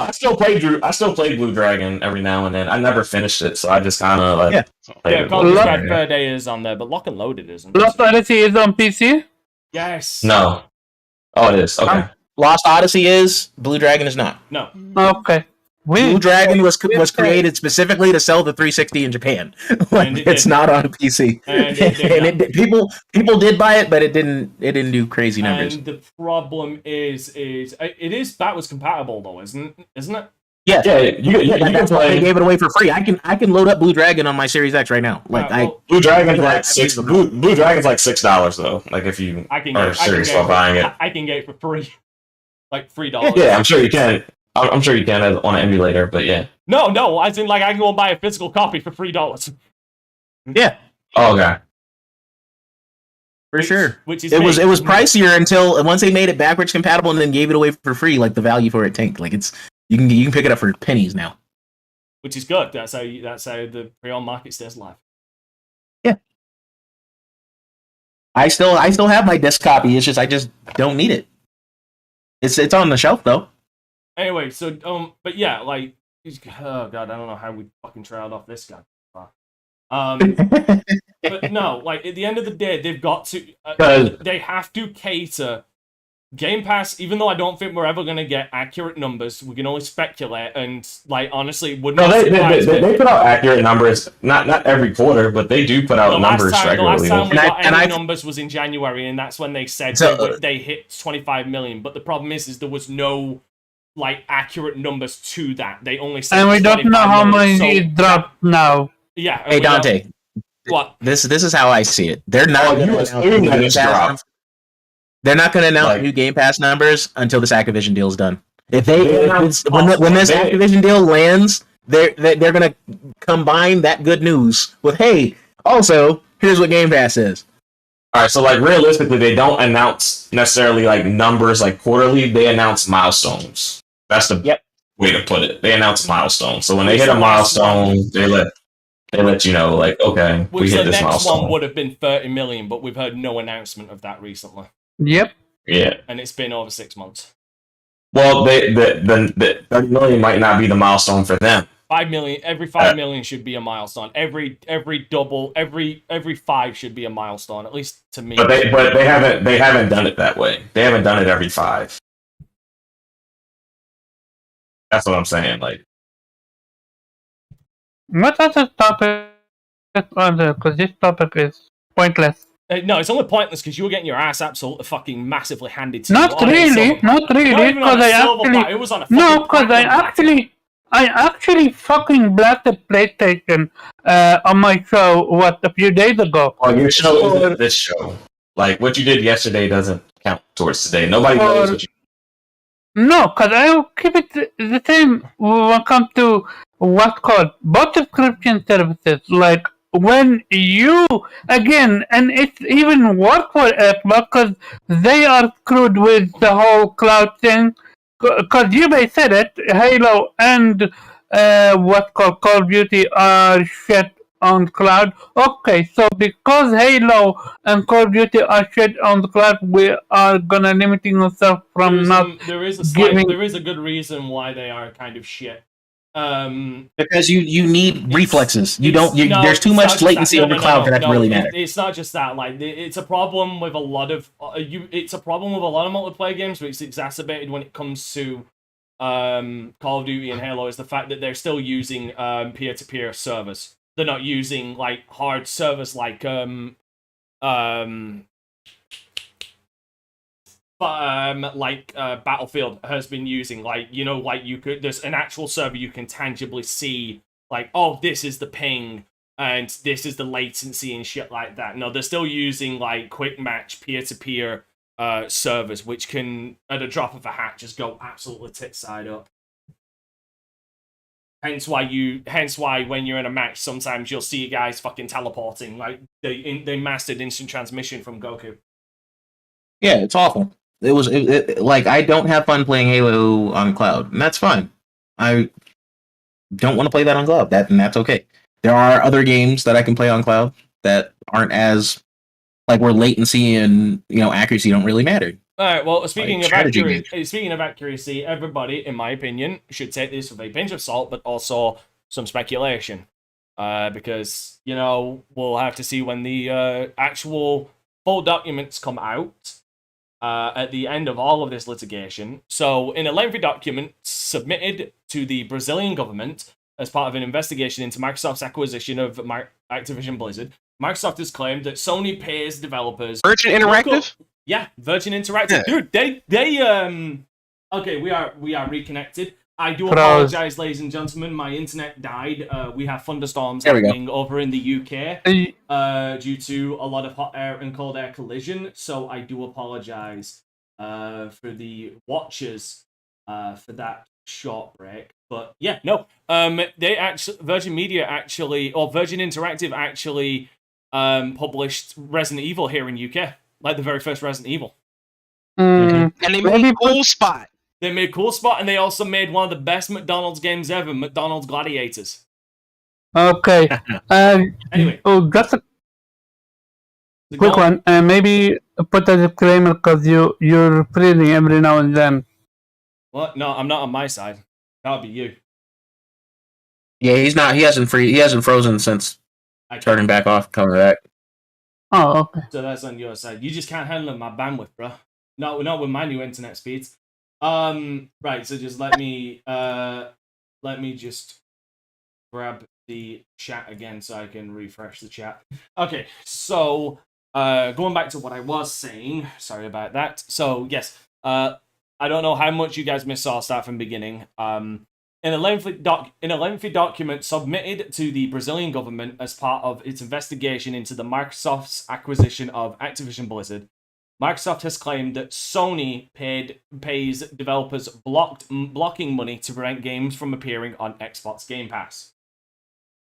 The accusation appears in a 27-page rebuttal of Sony's recent objections to Microsoft's Activision Blizzard buyout made to Brazil's Administrative Council of Economic Defense, CADE, what a name, as part of its investigation. I did actually mention not too long ago when this investigation, when the acquisition was announced, that it wasn't just American courts they were going to need to prove this to, or to the American government they were going to have to prove this to. It was going to be governments across the world they were going to have to prove, like, all of this shit to, like, that it isn't antitrust. They were going to have to prove it in multiple different countries and their versions of antitrust. So, much of Sony's argument focuses on Call of Duty, which is claimed to had no rival and was so popular that it influences users' choice of consoles with the PlayStation maker suggesting, among other things, that the inclusion of Call of Duty on Microsoft's Game Pass service would hamper its ability to compete. Microsoft's response is as wide-ranging as Sony's initial objections, touching on everything from the fact that it previously managed to grow Game Pass without Activision Blizzard's title, suggesting that Call of Duty mightn't be quite as essential as Sony claims, to its reiteration of its assertions that it won't be making Call of Duty an Xbox console exclusive. It's here that Microsoft takes swipes at Sony, pointing out, as per a Google translated version of the filings, because again, this is all translated from Portuguese, that for all its concerns around exclusivity, the use of exclusive arrangements has been at the heart of Sony's strategy to strengthen its presence in the games industry. I'll get into that in a second. Microsoft says Sony's concerns are incoherent, given that by virtue of PlayStation's dominant market share, the company as a leader in the distribution of digital games, especially when, as Microsoft claims, Sony has actively hampered the growth of Game Pass by paying for blocking rights to prevent developers from adding content to Game Pass and other competing subscription services. Ultimately, argues Microsoft, Sony's fear isn't that the acquisition will hamper its ability to compete, but that the Game Pass business model for delivering the high-quality content for low cost to players will threaten its market leadership, forged from a device-centric strategy and focus on exclusivity. The full document has plenty more in the way of rebuttals of Sony's claims, including Microsoft's note that out of all the major industry players to be canvassed by the Brazilian government on the acquisition, Sony is the only one to object and is well worth a read. Expect more back and forth as the acquisition comes under further scrutiny from other countries ahead of the regulatory approval, assuming Microsoft. Sorry, the gnat in my room. Assuming Microsoft's Activision Blizzard buyout doesn't fall foul of regulators and proceeds as anticipated to conclude by next summer. So the buyout would, if it all goes smoothly, it will go through next year. If it goes smoothly with a lot of other countries, because again, they're still going to get through the EU courts. Exactly, Amadeus. The EU court is really fucking stringy on this shit, so the EU court could just shit on this entirely, which is what I've been saying this entire for a while now. I've been telling people it's not Americans might think they're the most important fucking thing in the world, but there's still a lot of other countries that could put the kibosh on this. But yeah, so there's a couple of things I personally want to point out during this, which is the truth. Which I find interesting. So, first of all, Sony's claim that Call of Duty has had no rival, that's factually accurate. That is absolutely factually accurate. There are no rivals to Call of Duty at all. A couple of years even with that Do you said, have how big the Call of Duty is? Yes, I understand. I understand how big it is. There is shit to Call of Duty. Can I just finish? Can I finish? Go ahead. There is no rival to Call of Duty in the grand scheme of things in the first-person shooter space. There really isn't. Nothing out there pulls in the numbers that Call of Duty does. But Halo doesn't anymore. Battlefield had a chance and completely fucked it up. In more ways than one, especially when EA tried to go the yearly route. Because if you remember, we had Battlefield 4, then we had Battlefield 1, then we had Battlefield 5, now we've had Battlefield 2042. And the reason why Battlefield 2042 took so long is because how much of a fucking shit show Battlefield 5 was. EA couldn't fucking keep up because of the incompetency of DICE. So Battlefield lost its chance at being a competitor. And Overwatch is in a completely different space in of itself. They made fucking sure it wouldn't compete because it's a completely different entity. So, like, as far as a direct competitor to Call of Duty, there is no other first-person shooter that pulls the kind of numbers that Call of Duty does, especially when it comes to also pulling in the money from the battle passes. So, that in the sense of, like, no direct competition to its dominance at the head of the first-person shooter market, Sony is not incorrect on that assertion of Call of Duty. Now, so popular that it influences users, this is also true. And this is something that has been proven multiple times by Microsoft and Sony themselves.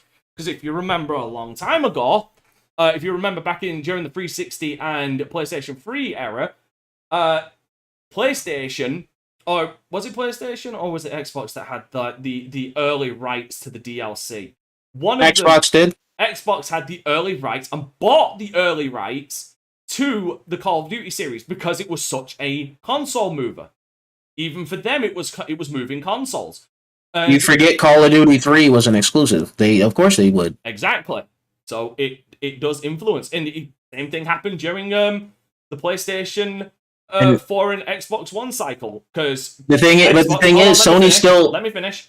Xbox dropped the Call of Duty one and went for Battlefield, thinking Battlefield was going to be the next one. And PlayStation swooped up Call of Duty. It kind of bit them in the ass when they had no fucking exclusive content later on anyway, considering they moved to a live service model, but them's the goddamn breaks. So Call of Duty has, and especially amongst the casual audience, like, a casual audience is going to look at where their friends are buying a console, and that's going to influence where they're going to buy it. So if it becomes a Xbox exclusive, then they're obviously going to buy a Xbox to buy that to play with their friends. If it does become an exclusive. Now, the counter to that would be, if it doesn't remain exclusive, it's not really going to influence majorly. Like, maybe it would, because, again, casual market probably doesn't even know what the fuck crossplay truly means. So, because Call of Duty has been crossplay since Modern Warfare. So, sorry, I needed to take a sip. So, and depending on how educated the casual audience is, if they don't know what crossplay means, they'll just go to Xbox if they realize that, oh, it's owned by Xbox. And depending on how the marketing goes, we've learned from what PlayStation's done, there is a chance that people won't even realize it's out on PlayStation if they don't market it well for the PlayStation, because PlayStation's done that shit where people didn't even realize the game was coming out for Xbox, because, you know, Sony is scummy like that. So... But again, that's leaning more towards a casual audience. The hardcore audience would obviously know that it doesn't matter what platform they play on if it's got crossplay. But if it becomes an exclusive, that will influence where people buy consoles. Now, the use of exclusive arrangements... Now, here's the thing. This is absolutely true. This is an absolute fact. Sony, not just in this generation or the last generation, Sony, since its fucking introduction into the video game space, has been using exclusivity arrangements as a heart of their console, as a heart of their mandate for fucking decades now. One of the biggest examples that can be thrown out there was their signing of Final Fantasy VII to the PlayStation 1. Exclusivity has been at the very fucking heart of PlayStation's brand since the very beginning. But that's also, in my opinion, more of an old school way of thinking, because, like, that shit dates all the way back to that kind of ideology dates all the way back to the goddamn fucking SNES, the NES and Sega Master System. But Sony just has kept that. It's nothing new for Sony. Like, it's been their raison d'etre for fucking decades. So that's nothing new. Now, the thing that the thing I find slightly hard to believe, personally, like, it would not surprise me if they have pushed some hush money in places to get exclusivity to games, but I find it slightly hard to believe they're being able to pay off all of these companies or so many developers blocking money to put their games on Game Pass, when Microsoft has more money then they know what to do with to pay them to get the games on Game Pass, which they did with the Yakuza games, and obviously did with Atlas, which has been the Persona series, which has been one of Sony's biggest fucking cash cow exclusives for decades now. So, and plus, like, these developers, if they're first of all, if they're taking the money to not go on Game Pass, they're fucking idiots. Like, they really are. Because, again, to go onto Game Pass, you're given, to my understanding, you're given money by Microsoft to put your game on Game Pass. They basically pre-buy copies, essentially. That's pretty much what it is. Like, you get money from as if you sold it. So basically, what that would insinuate is that Sony is paying more than Microsoft would pay these developers to put it on Game Pass just to keep it off Game Pass.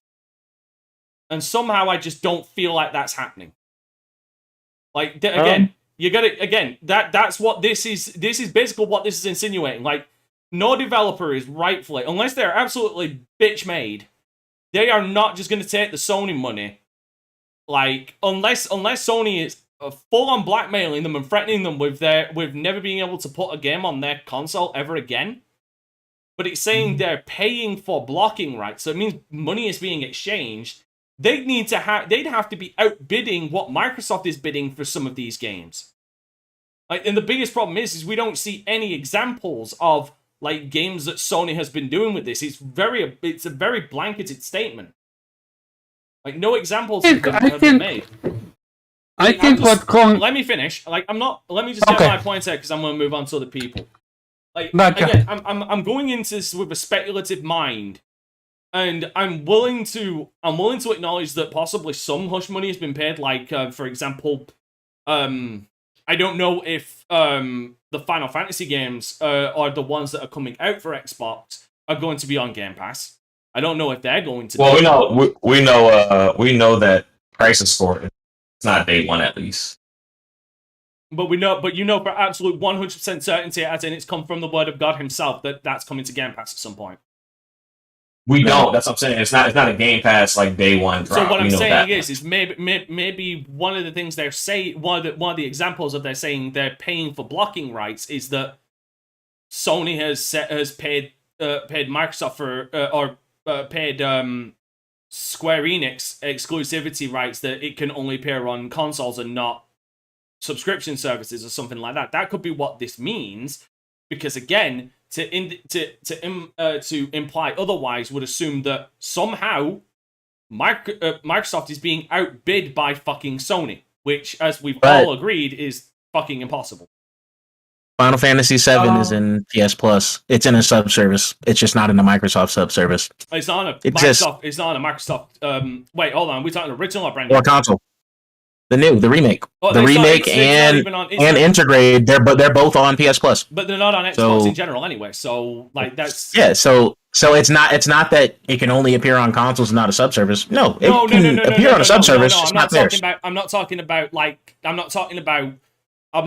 Final Fantasy VII. I was specifically referencing Crisis Core because it is appearing on Xbox. And what I'm saying is that with Crisis Core, they might.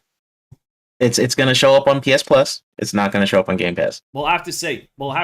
But like again, I find the idea that the possibility that unless there is severe fucking Yakuza style strong arming behind the scenes, like I'm gonna make him an offer he can't refuse. Just more Japanese, just spoken in Japanese. I do not believe that they are outright paying developers to stay off of Game Pass, because then that would mean that they are paying more than Microsoft is willing to pay.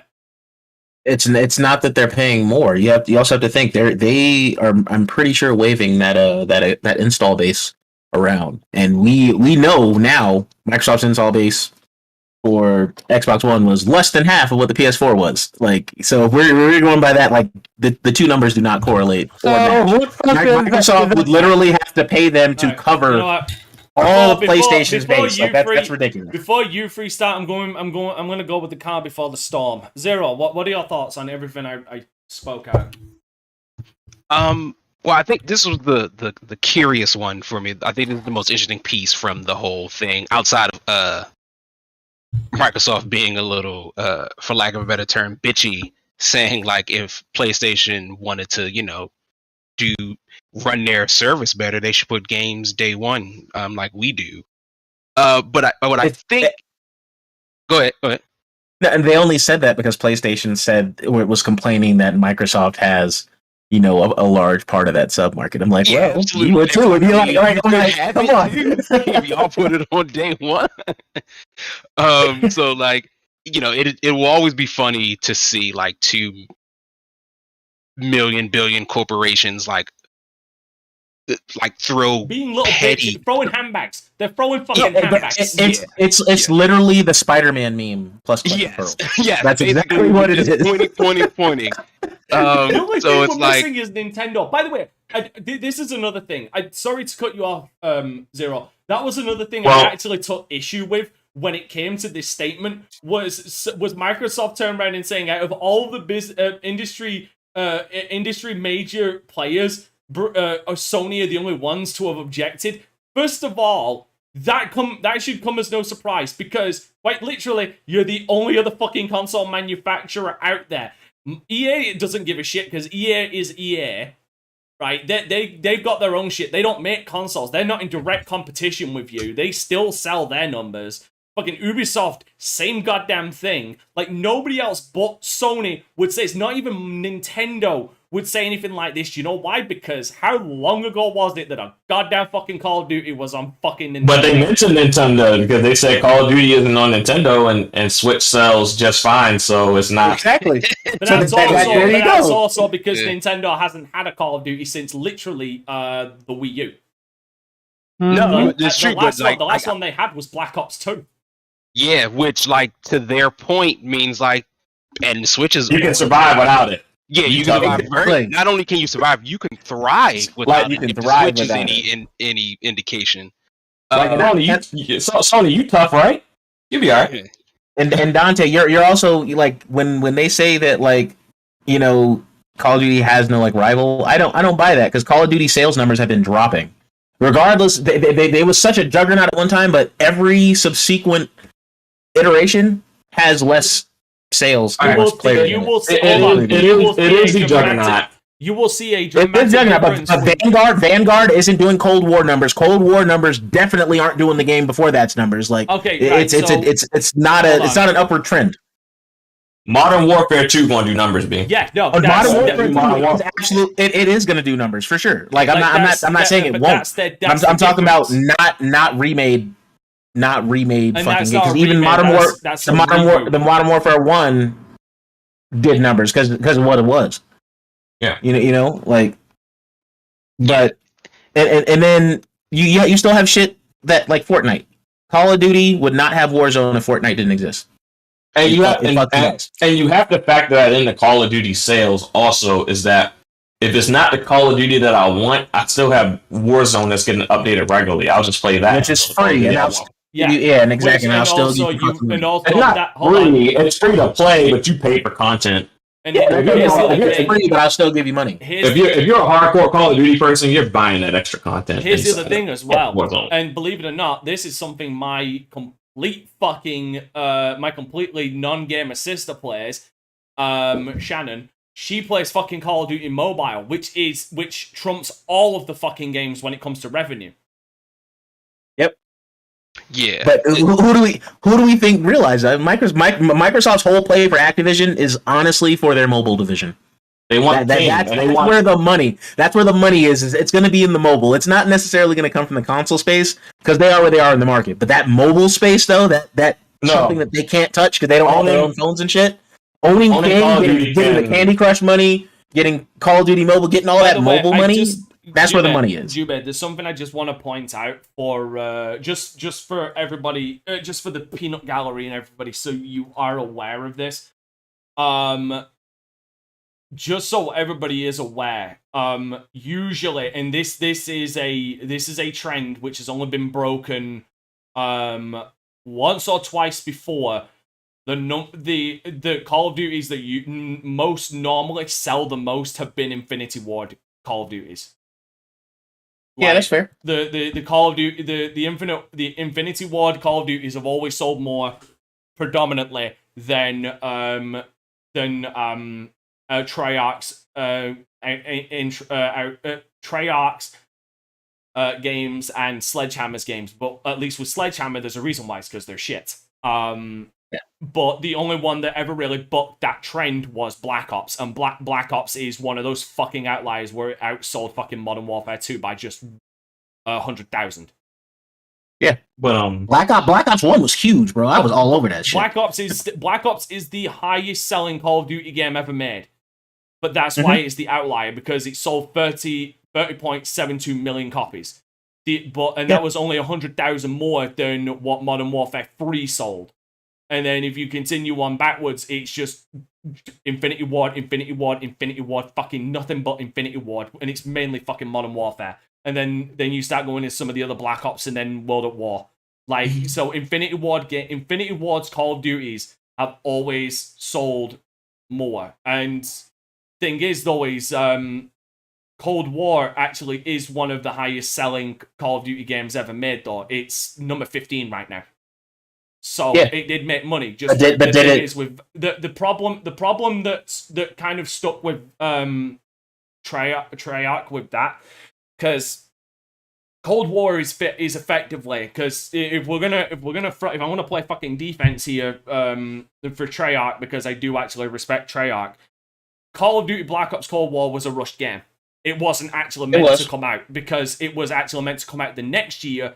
But they basically had to fucking forward it very quickly because Sledgehammer, the pride and joy Sledgehammer games, dropped the fucking ball so goddamn hard they got pulled off the fucking project.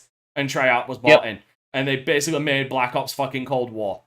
They had less time to make that. They had like a year to make that fucking game. And that's also in the middle of the goddamn pandemic as well that they made that game. And it didn't come out in the best shape whatsoever.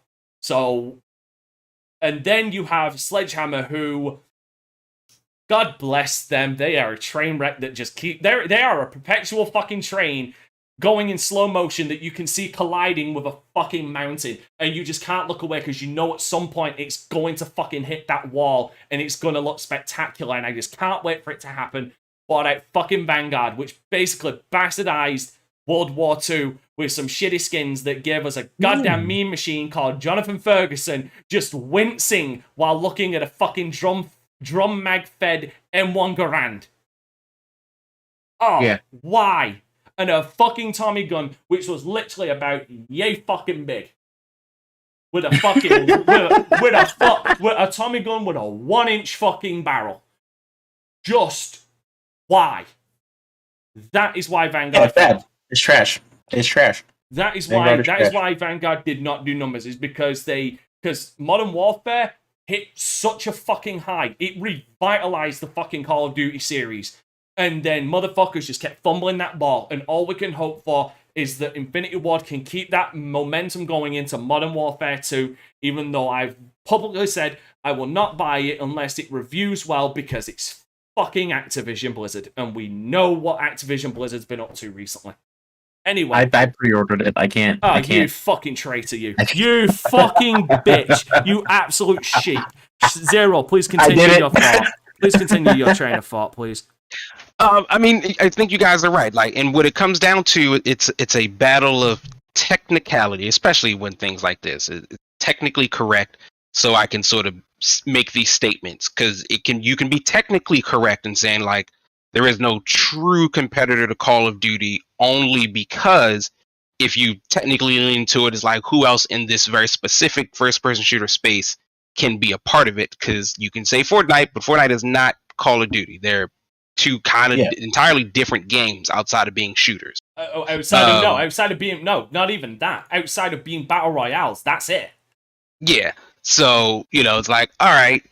So you can't really say that. What I think is interesting, and because this kicked off because Sony is questioning, like, hey, this Call of Duty is such a juggernaut, perhaps if this gets taken away, who the hell knows what happens? Like Microsoft, there is nothing legally requiring Microsoft to like continue to put this on other systems or anywhere else. They just they find it probably much more profitable to keep it just as it is. But who knows? Like, and Microsoft can, if they own them and it goes through, they are free to do what they want to do. What I do find interesting is that if Sony's having an issue, I like Microsoft's response. I think it's kind of clever, and it's smart because it does fall back onto who is winning. If I not only am I not winning if I'm Microsoft, I'm actually in third place to a competitor who no one really views as a competitor, i.e. Nintendo. So it's like, how could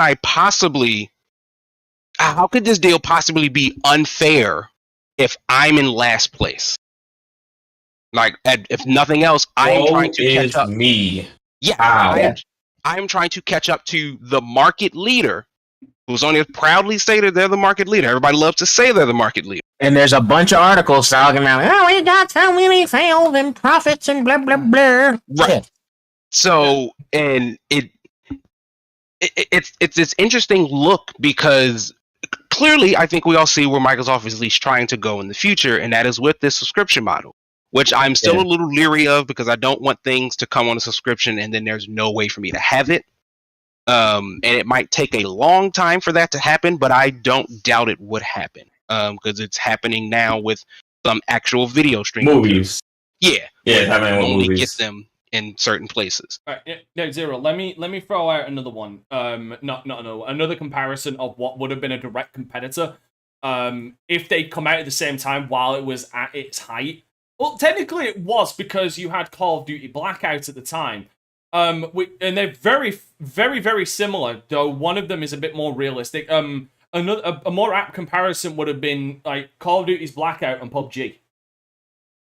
Right. Like that would have been a more apt comparison because they are more closer comparisons than Fortnite.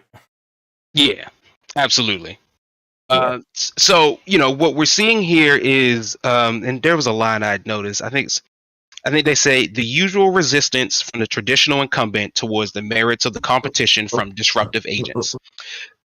To me, what that's reading is Microsoft is the disruptive agent because Game Pass is new, quote unquote, right? It's the subscription service to video games are this sort of new thing, and Xbox is definitely sort of leading that charge, even though PlayStation finally sort of got off his ass and like put some kind of effort into PS Now.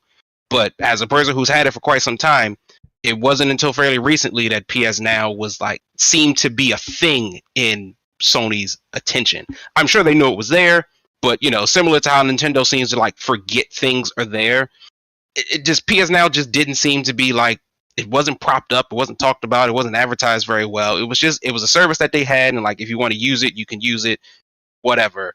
Until recently, where they're like, hey, look at this brand new service, we've revamped everything. But Sony is the traditional incumbent in this situation. They are, they are selling games the way games has always been sold. And it's working for them. Why would they want to change?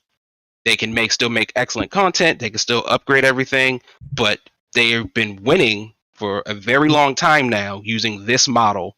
What impetus do they have to change? And they don't have any. So Microsoft is arguing this point. They don't want to change. That's fine. We're not asking them to change. What we're trying to do is we're trying to change and do something different. But here is Sony perhaps telling us that we can't do this. They want to fight on the same battlefield, but we're not interested in that battlefield anymore. We're trying to go to a different space. And certainly we'll still exist on the field, but like we have conceded that Sony is winning. And they've been winning for a very long time. So we had to figure out another way to like get our services up, to get our revenue up, to get our W's. I think it's, I don't think they've ever publicly stated it, and I don't believe it. I just always think they've decided to shift their direction in thinking. Honestly, they have. Quite frankly, I was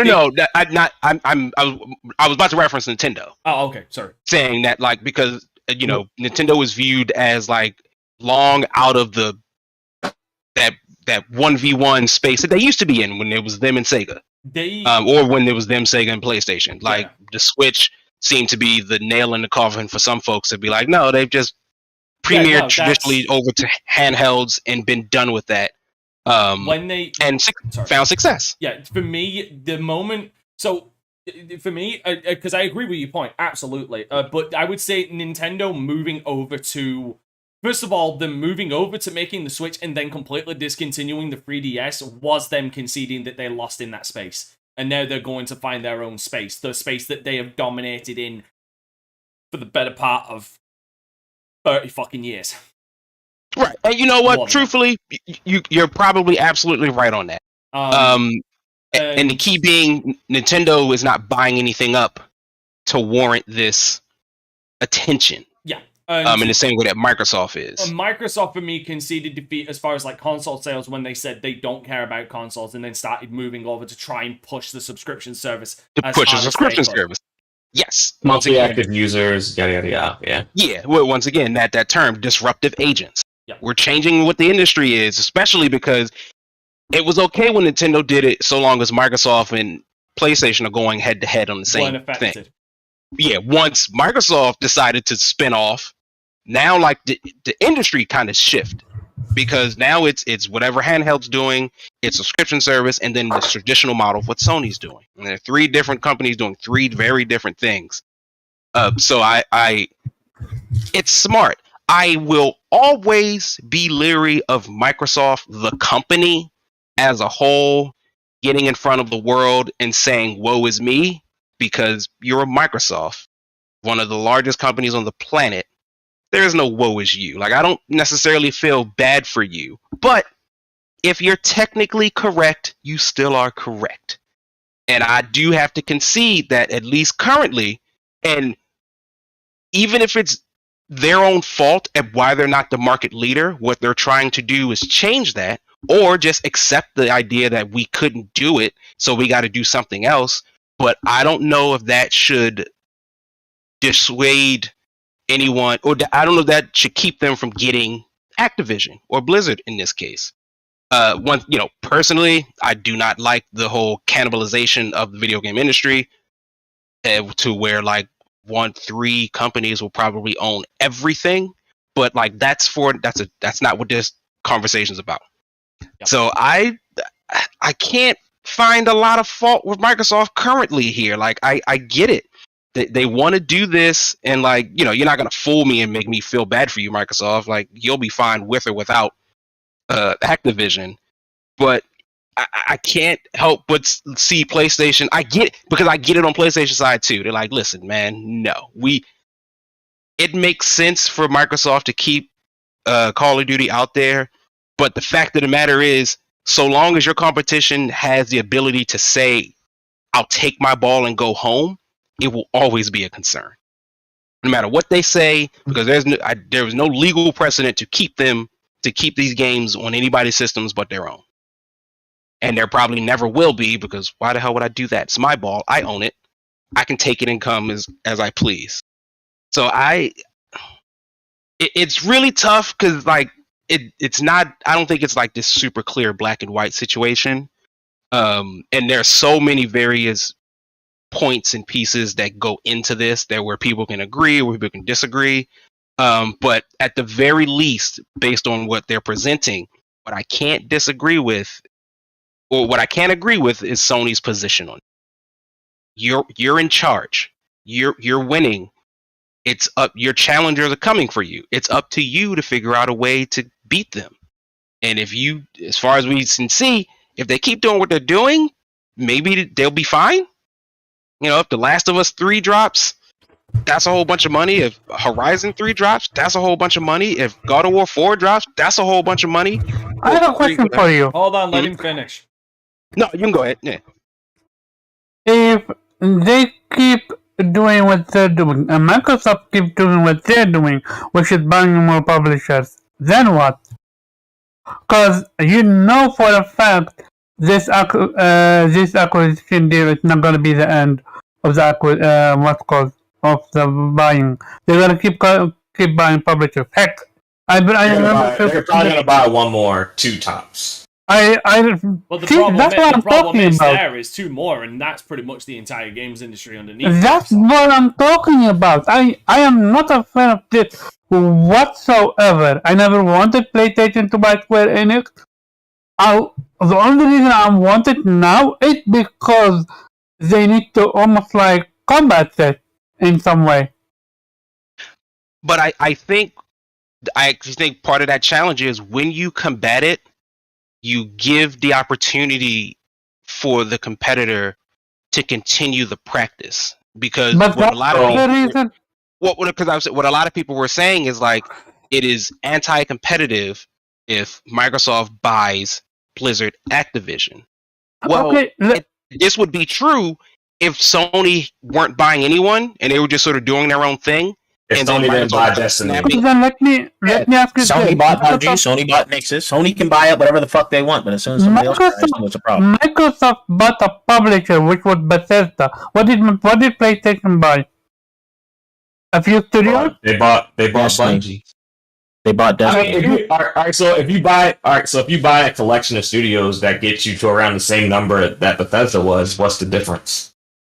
Like to regulators, what is the difference? That's absolutely not the case. Bethesda by itself is, when it comes to what they have done, they are a compilation of like 7 studios, though. Hold on, let me do So if you're comparing, Bethesda least 14 studios.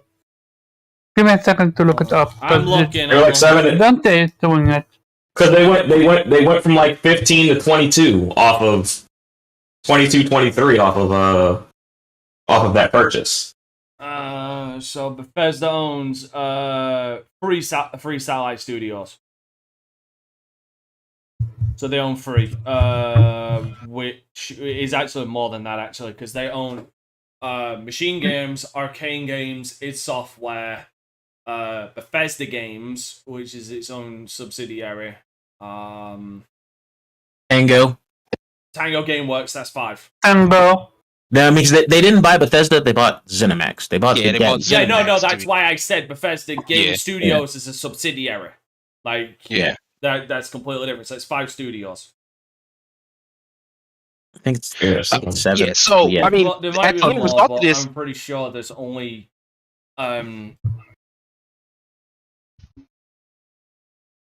if you count the different arcanes, like there's 2 different arcanes. My apologies. There's 8 studios. There's 1 second. There's for fuck's sake, can I just get a fucking number here? Yeah, so there is Bethesda Game Studios, which is, like I said, that is a subsidiary.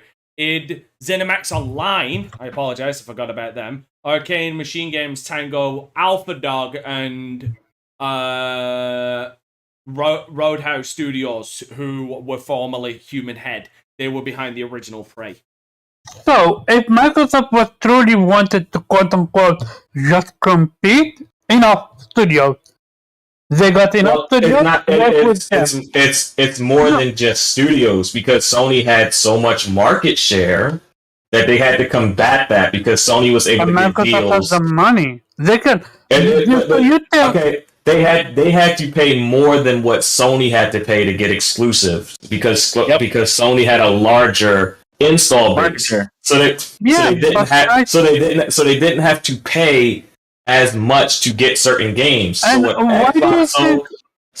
Xbox did was they started purchasing publishers, because they couldn't afford to just pay for these onesie-twosie exclusives at the cost that they were costing because of their low install base. They had to make up market share for the other side. Why do they have so much low install base? Because they didn't produce enough good content. Okay, so they bought publishers. They bought publishers for that purpose, to produce that content now. Yeah, that's my thing. Like, I get that you don't like how they went about it, but that is also exactly what they were saying PlayStation is trying to accuse them of. What you want is a traditional way of how this has been done, about how companies... Microsoft is not interested in doing this. Now, I'm not saying it's good or bad, but I'm just saying Microsoft has proven either we can't, we won't, or we won't. And It seems to be a little bit of both, right? Like you just said, they weren't putting out good content, so that's we can't. They weren't spending the money to put out good content, so we won't. So they just bought the people who were already doing good content. No, not only that, they tried to do it with the Tomb Raider. They paid for what, how much? And it bombed. Because they didn't have the install base. I mean, like that's all. Majority of the install base for Tomb Raider is on PlayStation. They were gonna be. They were like, we're just gonna wait, and that's exactly what happened. Hold there. Okay, so hold there. So first of all, the reason why Tomb Raider bombed wasn't necessarily just because the install base was on PlayStation, because at that point, Tomb Raider had been multi-platform for years. At that point, all right. The reason why it bombed is because nobody wanted to touch the Xbox One. Because remember, Tomb Raider came out in the launch window. This was when the Xbox One was fucking nuclear toxic to the gaming community for all the bullshit they tried to pull. So that's on them. Absolutely, it's on them, and they're trying to fix it. Yeah. They're not trying. No, this is not fixing it. This is literally destroying it. No, you don't agree with it, but this is them trying to fix it. I don't agree with it because I'm literally watching the industry that I love and I care about it being literally destroyed in front of my very eyes. That's why. Say that they're not trying to fix the issue. Because what's his name? Zero just said it best. It played with Microsoft buying what's called Activision. Do you think PlayStation gonna stay silent? They're gonna buy something, and then what happened? Microsoft gonna buy another one. It's gonna continue. Okay, so and PlayStation buying stuff is a them problem. Why aren't you mad at them for buying stuff? You seem pretty happy that they buy stuff. No, absolutely not. I said it literally. So would you have preferred them to not have bought Naughty Dog? Because they did. You only get The Last of Us because they bought Naughty Dog. I think what he's trying to say is he would have preferred the ideal of studios and publishers being separate from console manufacturers. Precisely.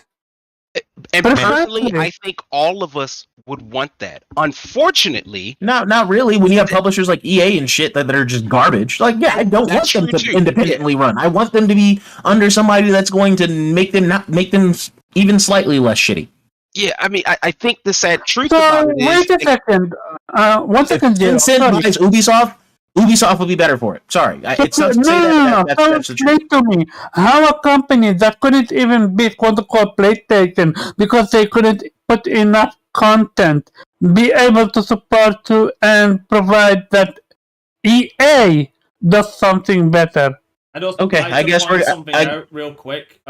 Just so anybody is curious, this is just additional information from Dante Crisis. If anybody's curious why the ZeniMax deal went through immediately, but the Activision Blizzard thing is going through a lot slower, is because ZeniMax Online was a privately owned company. So privately owned companies are not held to the same stringent regulations as publicly traded companies. So they can just be bought out without all the red tape. Where it's less governments to talk to. Where Activision Blizzard is a publicly traded company on the world stage, where you could where you could have bought stock in them, still could if the deal falls through. But like you would, that's why they have to go through all of these governmental red tape to be able to buy them. Which is why, literally at this point, if a couple of countries say no, we could kibosh the entire fucking thing. Because it is a publicly traded company on the world stage. Sorry, Jube, please continue. Shit. What was I saying? You was giving out to Omar. If that helps. What was I saying? Oh, okay. You were talking about. My apologies. That was just information. No. No. He was talking about why they couldn't make content, bro. When did Xbox get a budget? That's my question. And they got a budget. When did Microsoft start caring about Xbox? Microsoft started caring about Xbox at the beginning of Xbox, halfway through Xbox 360. kind of petered off a little at the end of Xbox 360. They kind of fucking collapsed in on themselves during the free PlayStation, Xbox One for like the better part of, I would say, either half or 3/4 of its life cycle. 4 years, yeah. And then started giving a shit when somebody actually came to them with a Destiny 4-year plan. Yeah. So that was it wasn't until Sony took over. It was when someone came. It's when someone came to them with a plan for world domination. Is when they started giving a shit. Yeah. How many CEOs did that take though? Like, don't sit here and say, like, we're this is not the same Microsoft that was under Don Matrick and fucking or under fucking Steve Ballmer or even Bill Gates for that fucking matter. Like, this is different Microsoft. Nadella makes some. He makes very interesting moves. See, I just don't care for the hypocrisy in all this because, I mean, prior, before Xbox bought any of these studios, when we were talking about, the state of Xbox, we always talk about Microsoft, this $1 trillion company. Why don't they spend their money and yada, yada, yada, and this and this and that. And then they start spending their money, and then you're like, don't spend it like that. My stance has never changed. I don't like the fact that they're buying these studios, but it doesn't really bother me because I'll still get them on PC. My biggest thing has always been, I feel like Microsoft should have initially. I feel like Microsoft should have gone more building their own studios as well. But again, like I said, I never really cared because I get these games anywhere. But my stance has never changed. I've always been for organic growth. I think what would be interesting to ask is, let's say Microsoft doesn't operate in this way, and it operates in the traditional way, and for lack of a better term, like loses. Right, so like they sort of get out of the game, or they become like Sega. So like they stop making consoles, but they still make. Microsoft Studios are still around making games. That puts us in the position of effectively Nintendo and PlayStation going up against each other. I think Nintendo still continues to follow that same path to the handheld realm. So effectively leaving Sony as the only console. Now it is not the same, but it does sort of kind of get you to the same result where all the industry effectively is beholden to this one player.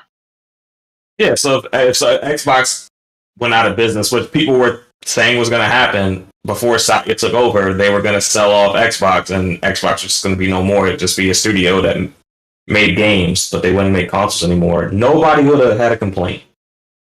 And I guess, and because for as long as we can generally remember, there's always been at least like 3, right? And so going up against each other up until recently. So there's always been 2. Like, if we're talking about like actual competitors, there's only ever been 2. It's always been the Sith way, because back in because the way it went is originally because the situation that you're talking about where the industry is dominated by one did happen. It was the Atari days. Like that was like as far as like home consoles, like Atari were the only ones.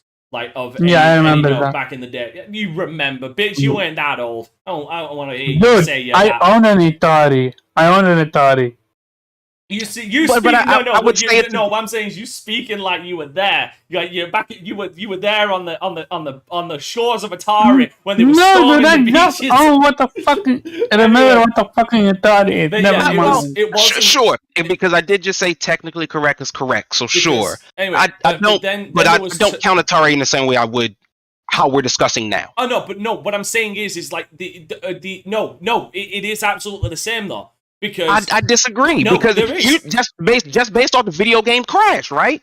But if we're talking about the state of things, no. Hear me out. If Xbox had pulled out and Sony was left as the only one, and everybody was beholden to Sony, it would be like the Atari days where everybody was beholden to Atari. Like everybody, that's why people broke away and formed their own publishers, and that's why Activision actually became a thing, was because they got sick of Atari shit, and form their own publisher. That's how the whole bootlegging third-party thing started, was because Atari was way too much of a Reich about what appeared on there, like the fact that they had all that control. And then that caused an influx of so much shit. Then the crash happened. Like the setup, like what you're talking about, the scenario has already happened. We have a precedent for it. Maybe not a one-to-one, but we have a blueprint of what the industry is like when everybody is beholden to one company. That's not a good thing. No. Begs my point. Is that what we want? No. No. I'm not rhetorical, or I guess slightly more directed at Omar. Like, no. Do you and I'm not saying, because usually people are like, I want Xbox to compete. What I'm saying is, imagine a world where Xbox tried and lost. And Sony's the only one here. So what does that look like? I mean, how do you feel about that? So let me continue then. When Sega lost and left, who stepped up? Microsoft. If Microsoft loses and leaves, someone else can step up. Okay. Nobody is going. Anything now? Nobody's gonna step up, bro. It's too late. Hold on. Right. So a double point to what Omar is trying to put out there. So first of all, Sega failed because of their own ineptitude of rushing out their console. I know. So that's the reason they left. Second of all, Xbox didn't immediately jump in to the video game console market. They didn't get into like a couple of years later. Give me a second. When did the PlayStation? They did help with the Dreamcast, so they kindly had their feet dipped in. Yeah, they did help. They did help with some of the proprietary of it. Like the PlayStation 4 came out in 2000. The Xbox didn't come out until like 2002, wasn't it? 2001. Was it 2001? Yeah. Like, so that's when Halo. That is when Halo Combat Evolved came out. Yeah, 2001. It didn't come out in Europe till 2002, where PlayStation was out worldwide in 2000. But yeah, so like they were in R&D. Like they were planning on jumping in to the video game space around the same time the PlayStation 2 was being made, because again, because they copied the PS2. They were like. Had a PS2 and were like, how do we do this? Not even necessarily copied the PS2. Not copying it, but they were like, how can we do that? Like, we have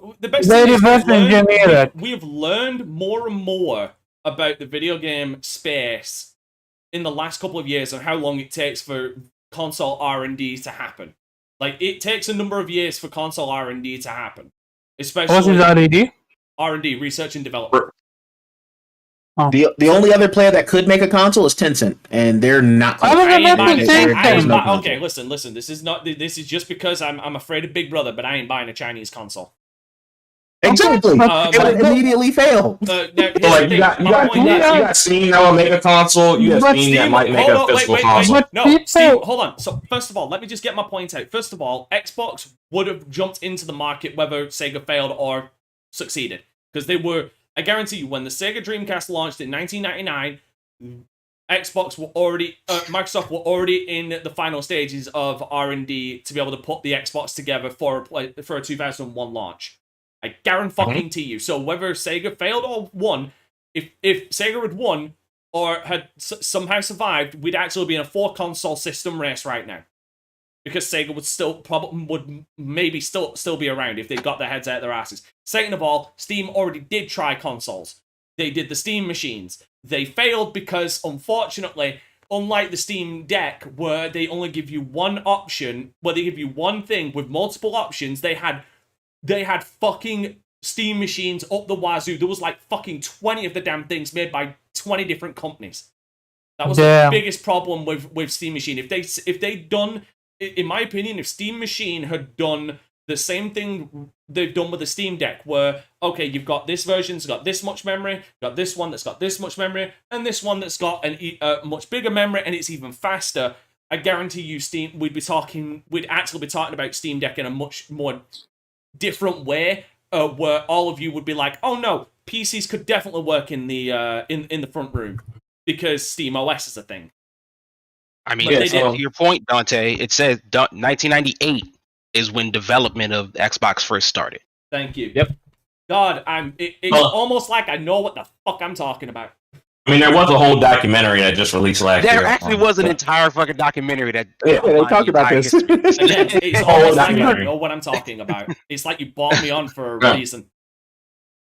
So, but yeah, I mean, like, if Xbox doesn't buy these studios and do what they're doing and get the commitment that they got, we might only have a PlayStation to purchase. And at that point, you're not complaining because you got all these publishers and you got the console that you want and 100% of the games that you want are on that console. You wouldn't give a fuck that Xbox. Another thing is, no. I'm gonna stop you right here and there. Why did you not be on yourself begging for a new console? Come on, let's be real. Why did you assume so much about me? Because first of all, I would absolutely put so much out there to assume. No, because first of all, I would be absolutely complaining because if PlayStation would be the quote unquote, the only market leader, and I'm kicking Nintendo to the side because they don't even care about that, then they're gonna be able to dictate everything and force it upon us, and I'm not for that. Absolutely they not. just forced $70 games on you and you didn't complain, so what are you talking about? What else could they force on you? What else could they force on you? They already raised the prices of games. Dude. So, like, realistically, if Xbox is not here and you go up to $70, you're still not complaining. Hold up. PlayStation is the only company that is doing $70? The only first party. Yes or no? Only company. The only first party. They're the only first party company that's doing it. They didn't start this. They're the only first party company doing it. They are the ones who started it. They're the one. No, they announced $70 games, and then they announced it. Activision was like, "Yeah." Yes. Activision was like, "Yeah, that's a great idea." No. We were the first. No, it was actually. You know who it is? If you guys. Again, do you guys even pay attention to the podcast itself? Because this was one of Kofi's best rant when he went up against what's called the company that fucking started this entire thing, 2K. Yeah, I was going to say, I apologize. I just looked it up just so you guys know it was actually 2K that did it first. And eviscerated them. Here's my question about them. So you eviscerated them, and then Sony said it, and they were like, "Well, we get better quality." Yeah, Sony was either way, when Sony did it, you fell in line. So, and I asked that only because if 2K does it, that's a publisher doing it. Who cares? Sony, the console manufacturer, does not have to compete with 2K. So Sony, the console manufacturer, does not have to follow the line of publishers because inevitably those publishers still got to come back to me. You can still got to. Who gonna play your games if they're $70? They got to be on my system. You don't got a console, bro. Yeah, you don't have a console, 2K. So like, you can make them games $70, but that does not give Sony the impetus to do that as well, or any of the big three for that matter, because any publisher has to come to them. It's not like 2K's out there making a system like they got to be competitive. 2K could have priced themselves out of the market and lost. None of the big three had to adopt the $70 game mantra. And not that I personally have that big of a problem with it, but like none of the big three have to adopt it. Not a single one of them. Especially not if somebody like 2K does it first, or EA. No, but it's gonna get forced on them. My point is, how can a publisher force anything on a console manufacturer?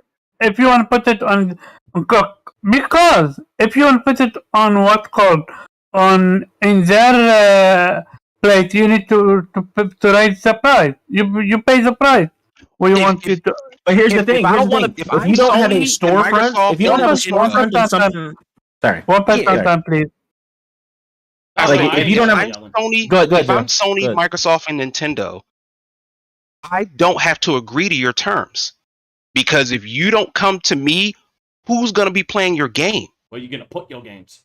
Where are you going to put it? It's like, if they would have said, we don't believe $70 is a fair price, and Nintendo, Xbox, and Sony all said that, then the game would still be $60. The game is $60. Because or go ahead, 2K, go make it. Go put it on PC, or make your own system, or do whatever. Come to us when you, come back to your senses. Come back to earth. Yeah, like I understand. I even understand the concept of like console manufacturer versus console manufacturer, but like I don't like the idea that there's this always monkey see monkey do attitude when there are clear levels of like hierarchy here. And part of that hierarchy, unless, Me neither. I have always said I'm not a fan of the monkey see monkey do attitude, which is but why I don't believe it's always. I don't believe it always happens that way. Like you said, like you were pushing that Activision 2K kicked off $70 games that did not require Microsoft. Let's just do Microsoft and PlayStation to adopt that. There was no reason for them to do so unless they wanted to. The problem is because where else is 2K gonna go if they had one on Xbox or PlayStation? Hold on. The problem is, to my knowledge, like the problem is the 2K thing. Both Xbox and PlayStation bend the knee for that. Like, of course, the question is why. My thing is, my whole point is. My original point is that you're saying that you're afraid of what PlayStation is going to do when everything that PlayStation has done, you have just been okay with it. Like you said, Kofi had this big rant when 2K did it, but the moment that Sony did it, the whole PlayStation community said, oh, well, we're paying for better quality. Like, and you can't show me a game now that you pay $70 for that you've gotten dramatically better quality because you paid $10 extra. To be fair, if I did own it, I would be staunchly defending Demon Souls, but that's because I'm a fucking serious masochist. I mean, but you can defend that Demon Souls is a great game, but there's no way to say that this game is markedly better than other games on the market and some type of performance and development capacity because you paid $10 extra. Oh no, I could. It's because that game hurts me more than a lot of other games do. Please hurt me more. The fanboying you could, but logically, there's nothing there that substantiates it. Is my point. Like fanboying me could, yeah. Like we cannot correlate the rise in price. We do not see that same percentage go to developer salaries or the development budget of the game. Like we're not seeing that money get reallocated towards we're spent where. Listen. When it comes to that, no. Where have you seen an uptick in your games because you paid $10 extra? The problem is for not just for Sony, for anywhere that you're paying $70 for games. The problem is with that theory is the same problem with Omar's thing of where are the games for Microsoft. I'm paying $70 for games, and I'm not seeing anything different. That's like, oh wow, my $10 extra it really made this game that much better. Like I'm not seeing that. I'm a consumer who's buying these $70 games. Between Zero Dawn and Forbidden West is night and day. I've seen the difference. I played the difference. It's on a different console. Your $10 enabled bugs and glitches to come out, bro. I don't want to hear that. Have to feed off adaptive triggers and. Okay, so you're not paying $10 extra. You're not paying $10 extra for a better game. You're paying $10 extra for features to be unlocked on your hardware. That's what you're paying for. You're not paying for a better game. No, I have paid $10 extra for developers to work on a separate version of the game and not make it to be PlayStation 4 and PlayStation 4. So when you buy like NBA 2K or any of these other games that's $10, you're paying $10 extra for. All right, so what happens when the generation and they stop making PS4 games and you're paying where's that $10 going? At that point you can't even use that excuse. There is no other version. It's one version now. Like is Horizon Forbidden West so much better because They paid $10 extra? No, like it's not. No. Like, and you can stop capping for it. They just raised the price because they wanted to make more profit, not because they wanted to make better games for you. Like, let's be real here. Because they raised the price because you allowed them to. It was okay. How the fuck did I allow them though? Hold on, Because wait. Hold on. Did you buy Horizon Forbidden West on Yes. PS5? Yeah. Then yes, you did. No, wait. Did you No. buy- Did you buy- No. Hold up. I have a Question. No, I have a better question. I have a better Did you buy- story. I didn't buy. I bought the PS4 version and for $60 and upgraded it for free, bro. I didn't No. give them $70 for that game. You did. No, I didn't have to. I bought got the same the result. I didn't have to, and I got the same result. Where did that extra $10 go to make this game so much more amazing? I got the same shit you did and paid $10 less. Are you gonna pay 70 with God of War Ragnarok? Who, me? No, Yes. Omar. You what addition to that game I bought. We're not talking about money.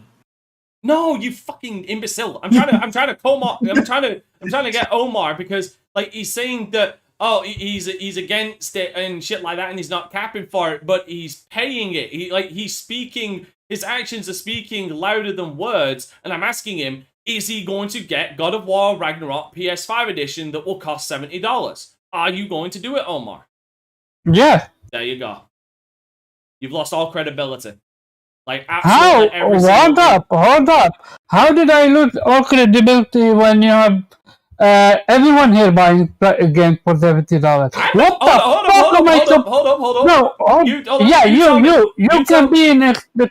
You can be an expectation. What's called an anomaly. Put yourself on the side. Hey, Jube, when was the last $70 game? Have you bought a $70 game? Yeah, unfortunately. Which I was one? forced to. Ratchet and Clank, there was only one version of that. Hold up. Who forced you? Pharaoh. Who forced me? Pharaoh. Sony did, because if I wanted to play Ratchet and Clank, I had to pay $70. Sony didn't force you. They did. They only gave me one version of the game. I wanted to play the game. Alright. They only gave me one version of the game, and that was for $70. Hold on, Pharaoh. I'm not over here. Has Sony have you bought any Sony games? Sony first parties for $70? No, I haven't. Zero. Have you bought He's- any Sony? he's bought sports Sony- games. No, wait. because he's forced to- Have he's you forced to bought pay any $70. non-Sony game for $70? Yes, because he has to. If he wants to play Madden, he has to pay $70. Precisely, that's what I'm trying to talk about. We are forced to do so. I even did the whole boycott No, thing. I'm not forced to do so. I choose to do so. I want to play the game. I pay the money. But the thing is, I'm not justifying the price hike.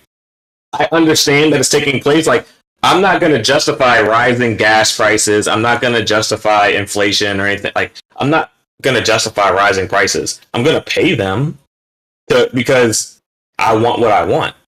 But at the same time, I'm not going to be like, oh, I'm not going to lie to myself and say I'm getting better quality because I'm paying more when I know that's not the truth. Not with Madden Like, games. that's You're, just- you're basically getting the previous year's game. I was just telling Pharaoh today, like, I was like, look at these stadiums, bro. For this extra 10. Well, the game is not way better. The gameplay. Okay, gameplay wise, yeah, but like, bruh, everybody still walks on stilts. If they're like a certain The player models, away the from player the- models are a lot better. We are But I think I lean a bit towards Pharaoh in here. I guess I have not bought a $70 game this generation yet. You ever buy? I probably will. If I might get God of War day one, so that'll probably be the first one. But I do lean like Pharaoh. I'm not. I know why they did it, because they can. They wanted to raise the price to make more profit. Like they don't. No one needs to sell me the lie about like, oh, it goes towards the, like, it probably does. I'm sure some of it does, because money just moves in that way. But like, let's not pretend or kid ourselves that the industry just decided one day, oh, well, you know what, we need to do a little bit better, so we want to pay our developers a little bit more, give us this little extra oomph. We're going to raise prices give an idea? by $10. Can I just thingy a whole thing on why I think that whole $10 thing is a bit bullshit? Why did Spider-Man the Spider-Man remaster for PC? Why isn't Spider-Man $70 on PC? Yeah, why wasn't it? And Spider-Man Remastered, they had to do a lot of extra work from the from the original version to update the ray tracing for PC and to add a lot more graphics options than what were on the console. And it's better than the console version. You can buy your little you can buy a little DualShock controller and have all those features all unlocked, just sitting there ready for you. And also God of War, and it's also got I believe ultra widescreen, meaning like you could have like one of those really nice. Yeah, and you know why? Because when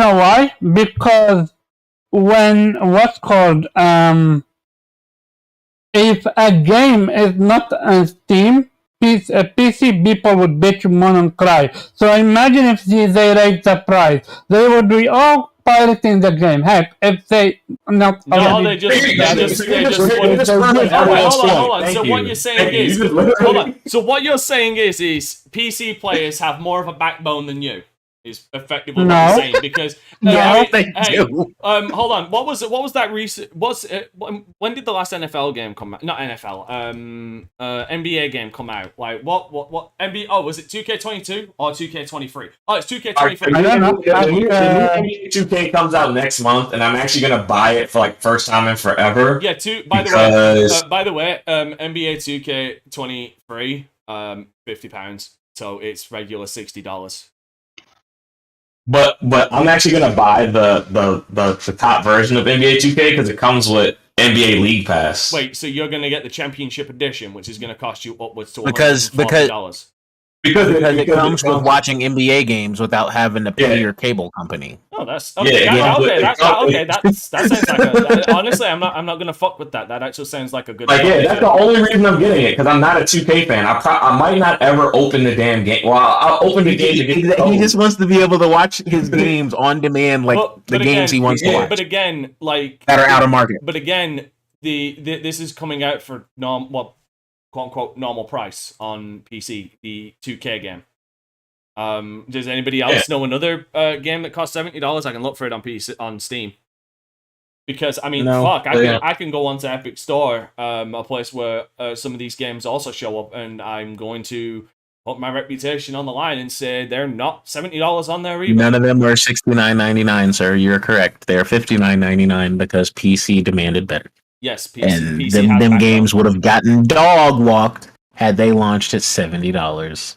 And that's the truth of it, right? Like in that space, they don't want it, and we can classify it as bitching and moaning or complaining, but like that's what gets shit done. They got results. No, hold up. But they did a result. No. They do want it. They get it for free. If pirating didn't exist, do you think they would have a chance a leg to stand on? First of all, do you have a hold on, wait. Okay, right. First of all, I'm just gonna straight up with you right now. Do you have any idea how hard it is actually to pirate games now? No. Very. It's very easy. What? No, it's absolutely very easy to do so. Anti-cheat don't exist, bro. Stop it. DRM don't exist. Also, stop it. It's hard. Dude, when has DRM ever stopped? You are relying on somebody else to crack that shit for you. You can't do it by yourself. He asked me, do I know how hard it is? It's hard. It is really fucking hard. Like, and this is going back. Like, piracy is not as rampant as you like to think it is. Like. You like to think it's easy because it fits your narrative, but it's not. No.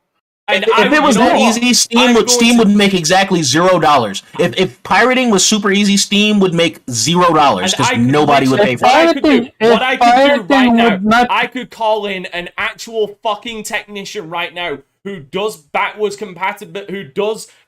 engineering on consoles and shit right now. And I could ask him point blank. In fact, I will, and I'll see what answer I get from him right now.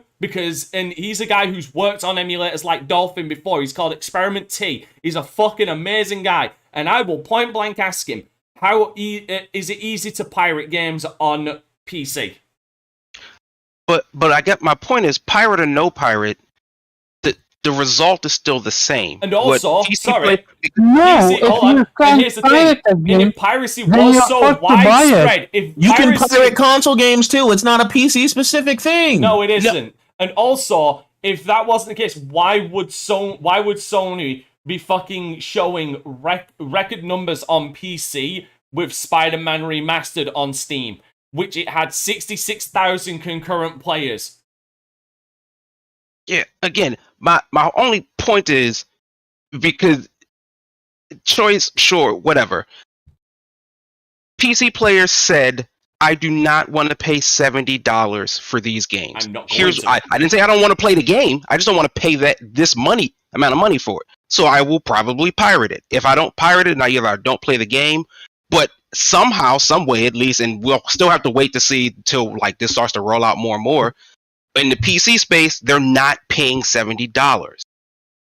They're still playing our games. They're just not getting them for $70 to the point where it seems as though none of the games are even priced at $70 anymore, which means someone is paying attention.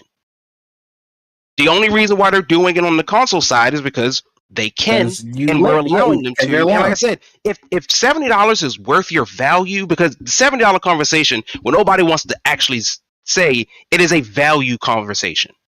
It's always is it an additional $10?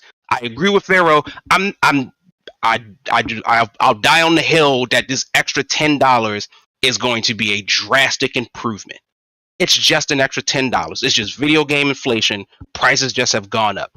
I'll still pay it because $10 isn't that much to me. I am fortunate enough to be able to afford this, so I can do it. It's not that big of a deal, and it's not high enough where I feel I need to make a stand and say, hey, this is too high. I do not think this is valuable for me anymore. It's still just fine. But I don't like the idea that we're pretending this is something needed, that we have to do this, that this is a part of like how the world works. The only part of how the world works is that very large companies are greedy and like to get as much money out of people as possible. And that's the truth of it all. And it's okay to admit that truth and still play these games. Mm-hmm. Like, you don't have to try to justify, because you don't have to justify how you spend your money to anybody. Just buy the game that you want, but you don't have to wrap it in this candy coating of, oh, well, maybe it goes to help the developer, because we're still dealing with developers not being paid well. But QA testers working crazy his entire existence. At giant companies like Blizzard, Activision being investigated by governments. Like, no, all right, the video game has a lot of shit to clean up, and that $10 increase is not going to fix it. And it was never intended to fix it. So, like, let's not pretend that it is, and just call a spade a spade. But, like, you don't got to feel bad for spending $70. Spend your money. Play your games. Like, I am sure you will have gotten thousands of dollars worth of content and enjoyment out of Horizon, God of War, Returnal, many times over. So because the 70 thing always revolves back into like the length of a game conversation about, is Metroid worth $60 if it's like 12 hours long, or is 2 Point Hospital? Like, it doesn't matter, right? Like, so long as it's valuable to me, then I get to set that value. Now, granted, if you want to stand with some folks to get a lower price, sure, because that seems to be what's happening over in the PC space, right? Wait for it. Wait, exist. I did it. Look, we're not saying that. We're not telling people how to spend their money. But no, we're just saying stop the cap on trying to justify why they did it. Like, they did it because they wanted to. They did it. That's what we're saying. Yeah. Like, as an avid movie theater goer, like, I'm not gonna sit up here and be like, oh well, ticket prices gotta rise because movie budgets are ballooning. Well, first of all, ain't nobody telling them to make that large of a budget. Like Dante said way earlier, let's maybe keep the budget tight here. You don't got to spend billions of dollars to make this movie. Why do I got to pay for your thing? I'll go because I still like going, but like the PC people, I go on Tuesdays when it's cheap. I'm not paying full price for movies anymore. I'm not doing that. $5 movies, bro. Yeah, I'm not doing that anymore. I'm going to find a way around it because, like, you big movie companies who, oddly enough, just like the video game industry, are kind of owned by like only a small handful of corporations. And so, like, when you see things start to bleed together, don't be surprised. that Marvel looks like, Star Wars that looks like everything else. But I won't justify like, oh, these extra $5 go to like pay the cameraman, or no, they go straight into like the director or whoever or the studio's pocket. Yep. And You know, because it's you know what we've not heard about? We've not heard about any raises in any of these companies through this $70 raise. Do you want to know what's so funny for me?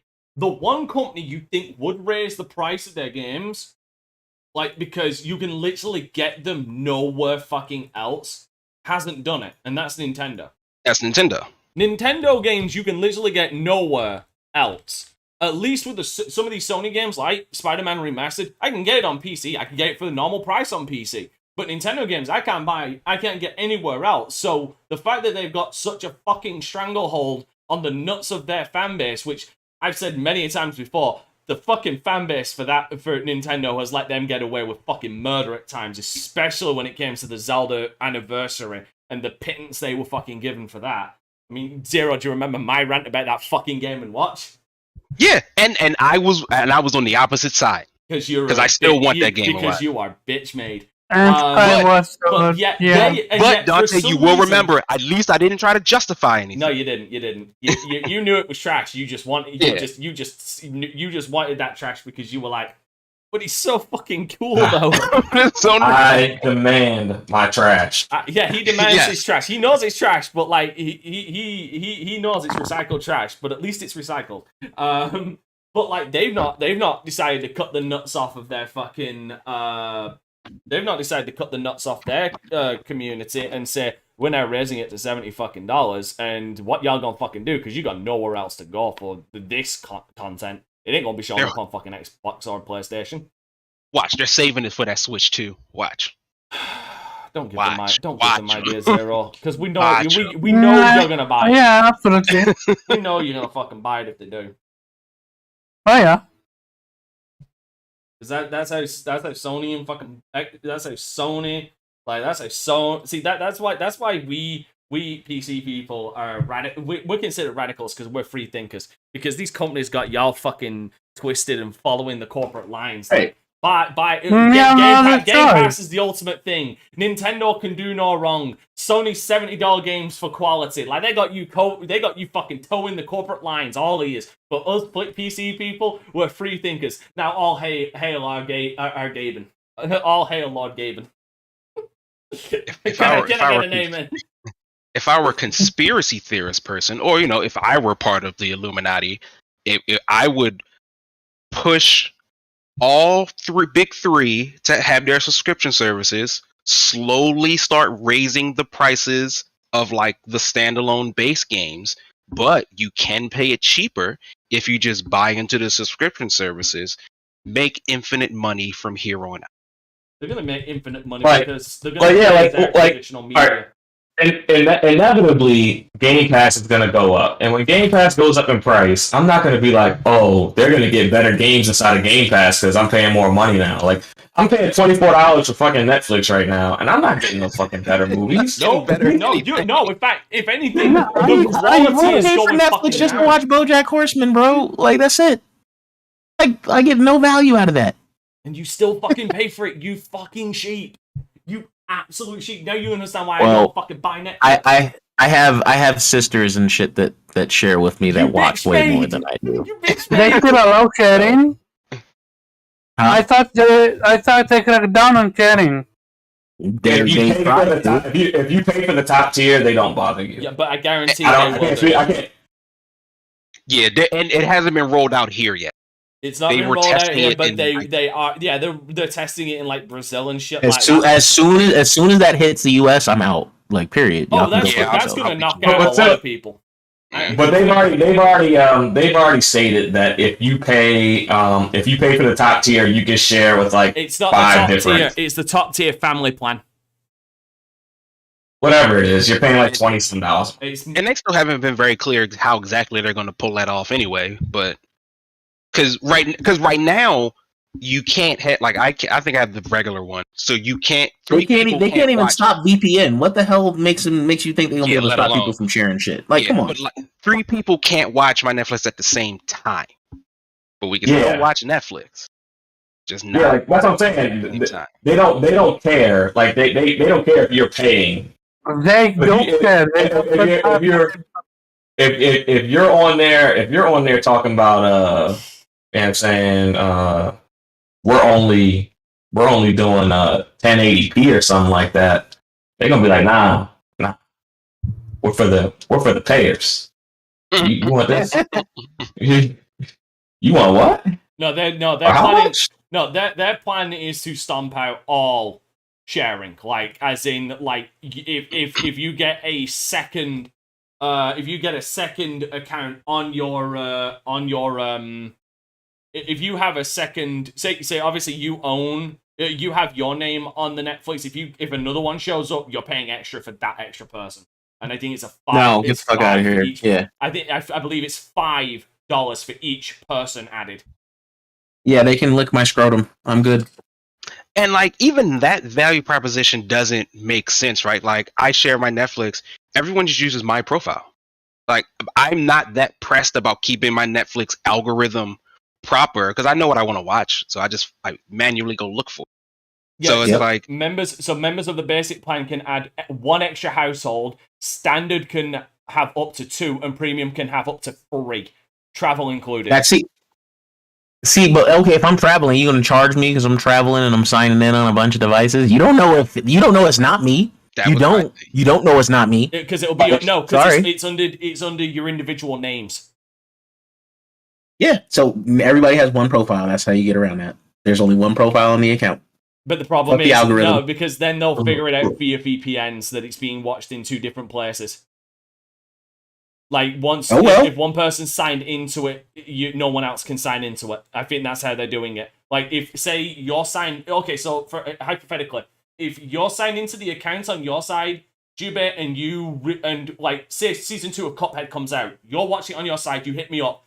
Here's my login information. Season 2's up. Watch it. I sign into your name under your account through your profile. They'll know 2 people are watching it, and it will. They don't know that I'm traveling.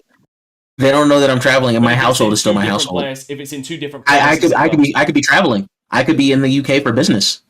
My account is still in my household because I'm just not at home.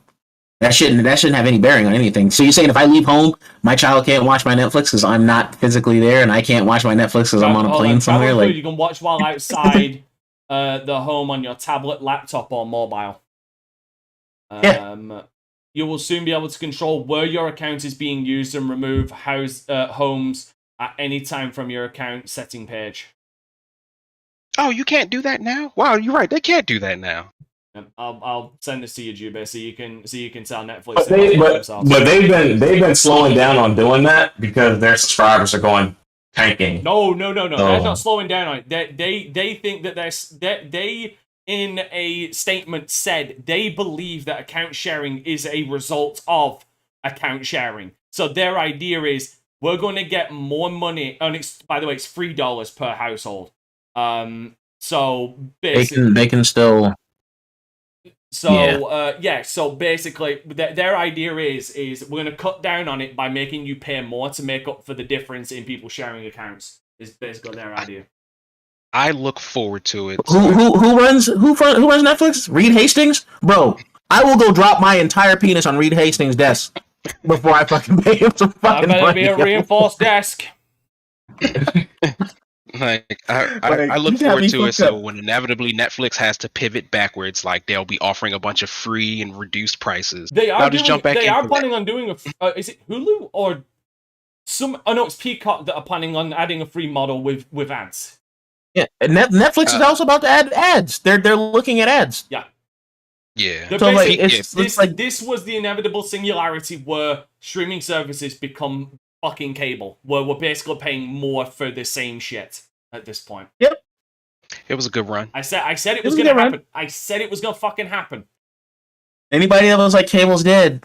Yeah, now streaming's about to be the new cable, bro. Yeah, exactly. This is about to happen. I said that's gonna happen for fucking years. And you know what's going to happen after that? All these services are going to start consolidating into each other because they're going to not have much choice. And everything will. And then you're back to cable. Then everything fucking becomes owned by Amazon. That's what's going to be. subscription-based cable incoming. Isn't that basically what fucking cable is? You're paying a I subscription mean, to there watch is shows. already subscription-based for cars. Yeah. For, Yeah, the BMW. Like, you can yeah, yeah. precisely. Wait, no, that's car rental. What are you talking about? No. No. BMW. No, you have to pay a subscription service to use features on your car. Oh, that's Yeah. Yeah, to steer the wheel, you must pay an extra $5. Wait, what? To use No, the this seat, is 15. to use the seatbelt, you must pay $2. No. You actually need to pay $15 to use some features. No, No I'm joke. taking it Like, to a like the no. heated seats, Like the and heated stuff like that. Yeah. seats, I'm taking no, Omar. I'm taking it to a ludicrous degree, which is where I'd be surprised if it goes. $10 to steer the steering wheel of the car. $2 for a seatbelt. Wait, you gonna put $2 on my No, seat? it's $5 for be able to opening your what's called. $5 to open the trunk. But the thing is, they started small with that, with charging you to remote start your car from your phone. Yep. There it is. Alright, They started small. And people allowed that. They paid it. Yeah. And they say, "Oh, well, people are willing to pay this." Yeah, just like Sony fans. Yo, Josh. Yo, did you see what Joster said? Car crash. Well, you should have gone for the annual subscription to use your air. Yo, you didn't pay your monthly this month. Your seatbelt just miraculously won't work. We joke about that, but I'd just like to take a moment to send my love out to Michael Rexecutioner, who was unfortunately involved in a car crash the other day. He came out uninjured, but from the photos he shared in my Discord, a car hit the side of his car full fucking force and dented in the wheels. T-boned. No, not even T-boned. Like, I'm talking like you, if you look at me now, full on fucking collision like that to the side of his car. Like a T. Yeah. What shape is that? That is a T. That's a T-bone. I mistaken the T. Oh no, I mistake T-bone for a pit stop where they hit the back of the car. Yeah, No. he got fucking T-boned so hard it actually buckled his wheels in like that and dented the side door so hard it can't be opened. Oof. Fucking luckily, He's lucky he got out of there. Yeah. And I've told him he should sue because apparently it was a female driver around the age of No, 16, 17. I be my neck, my back, my neck and my back.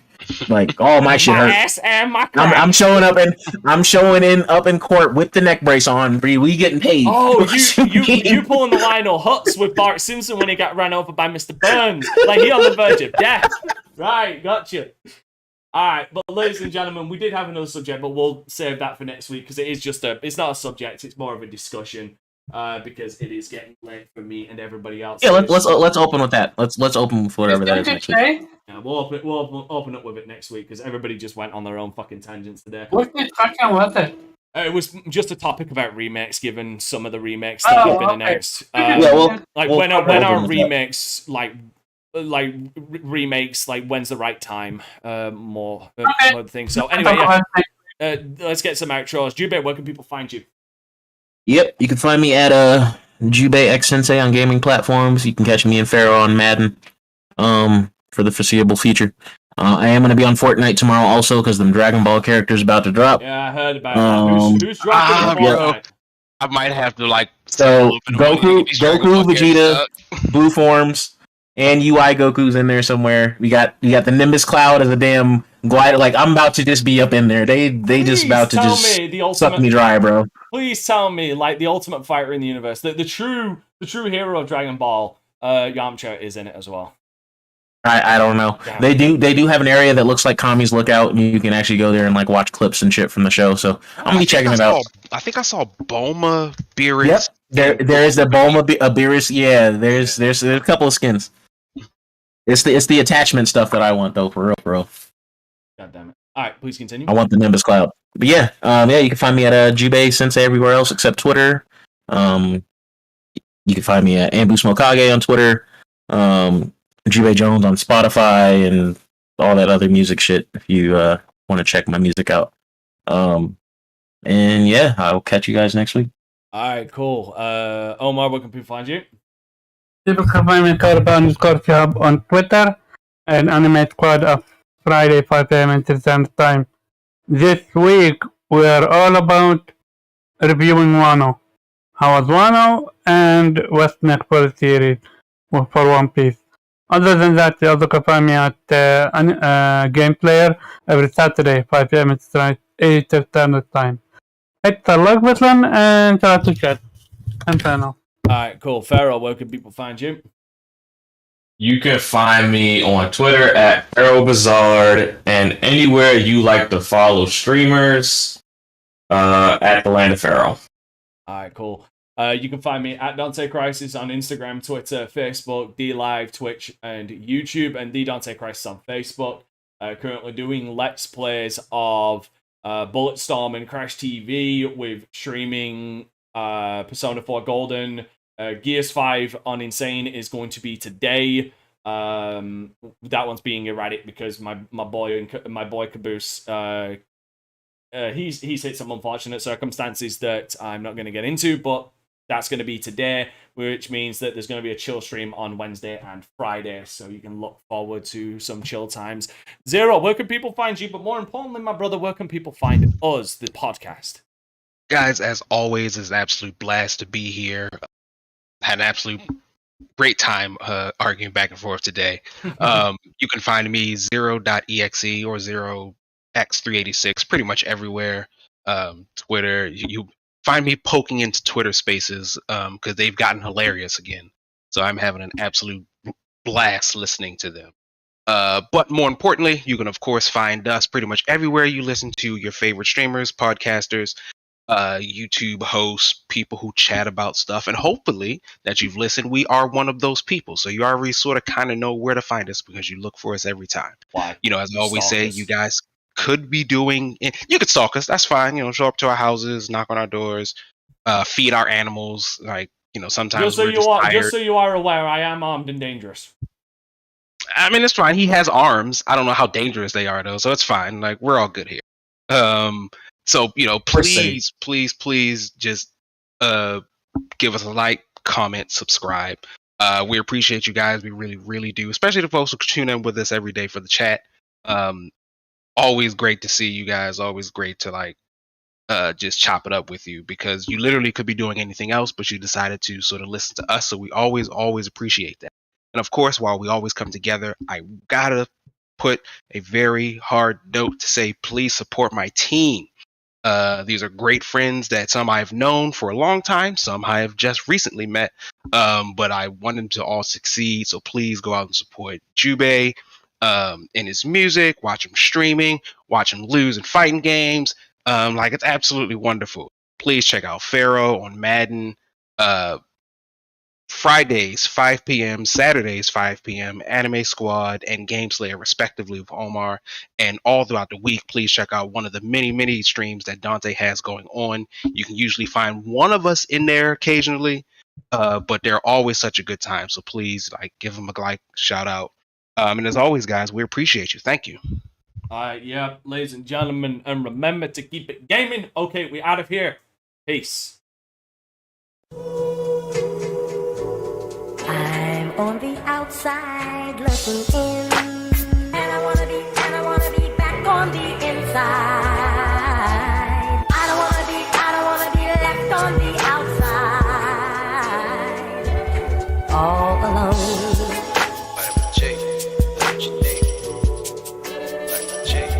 All alone.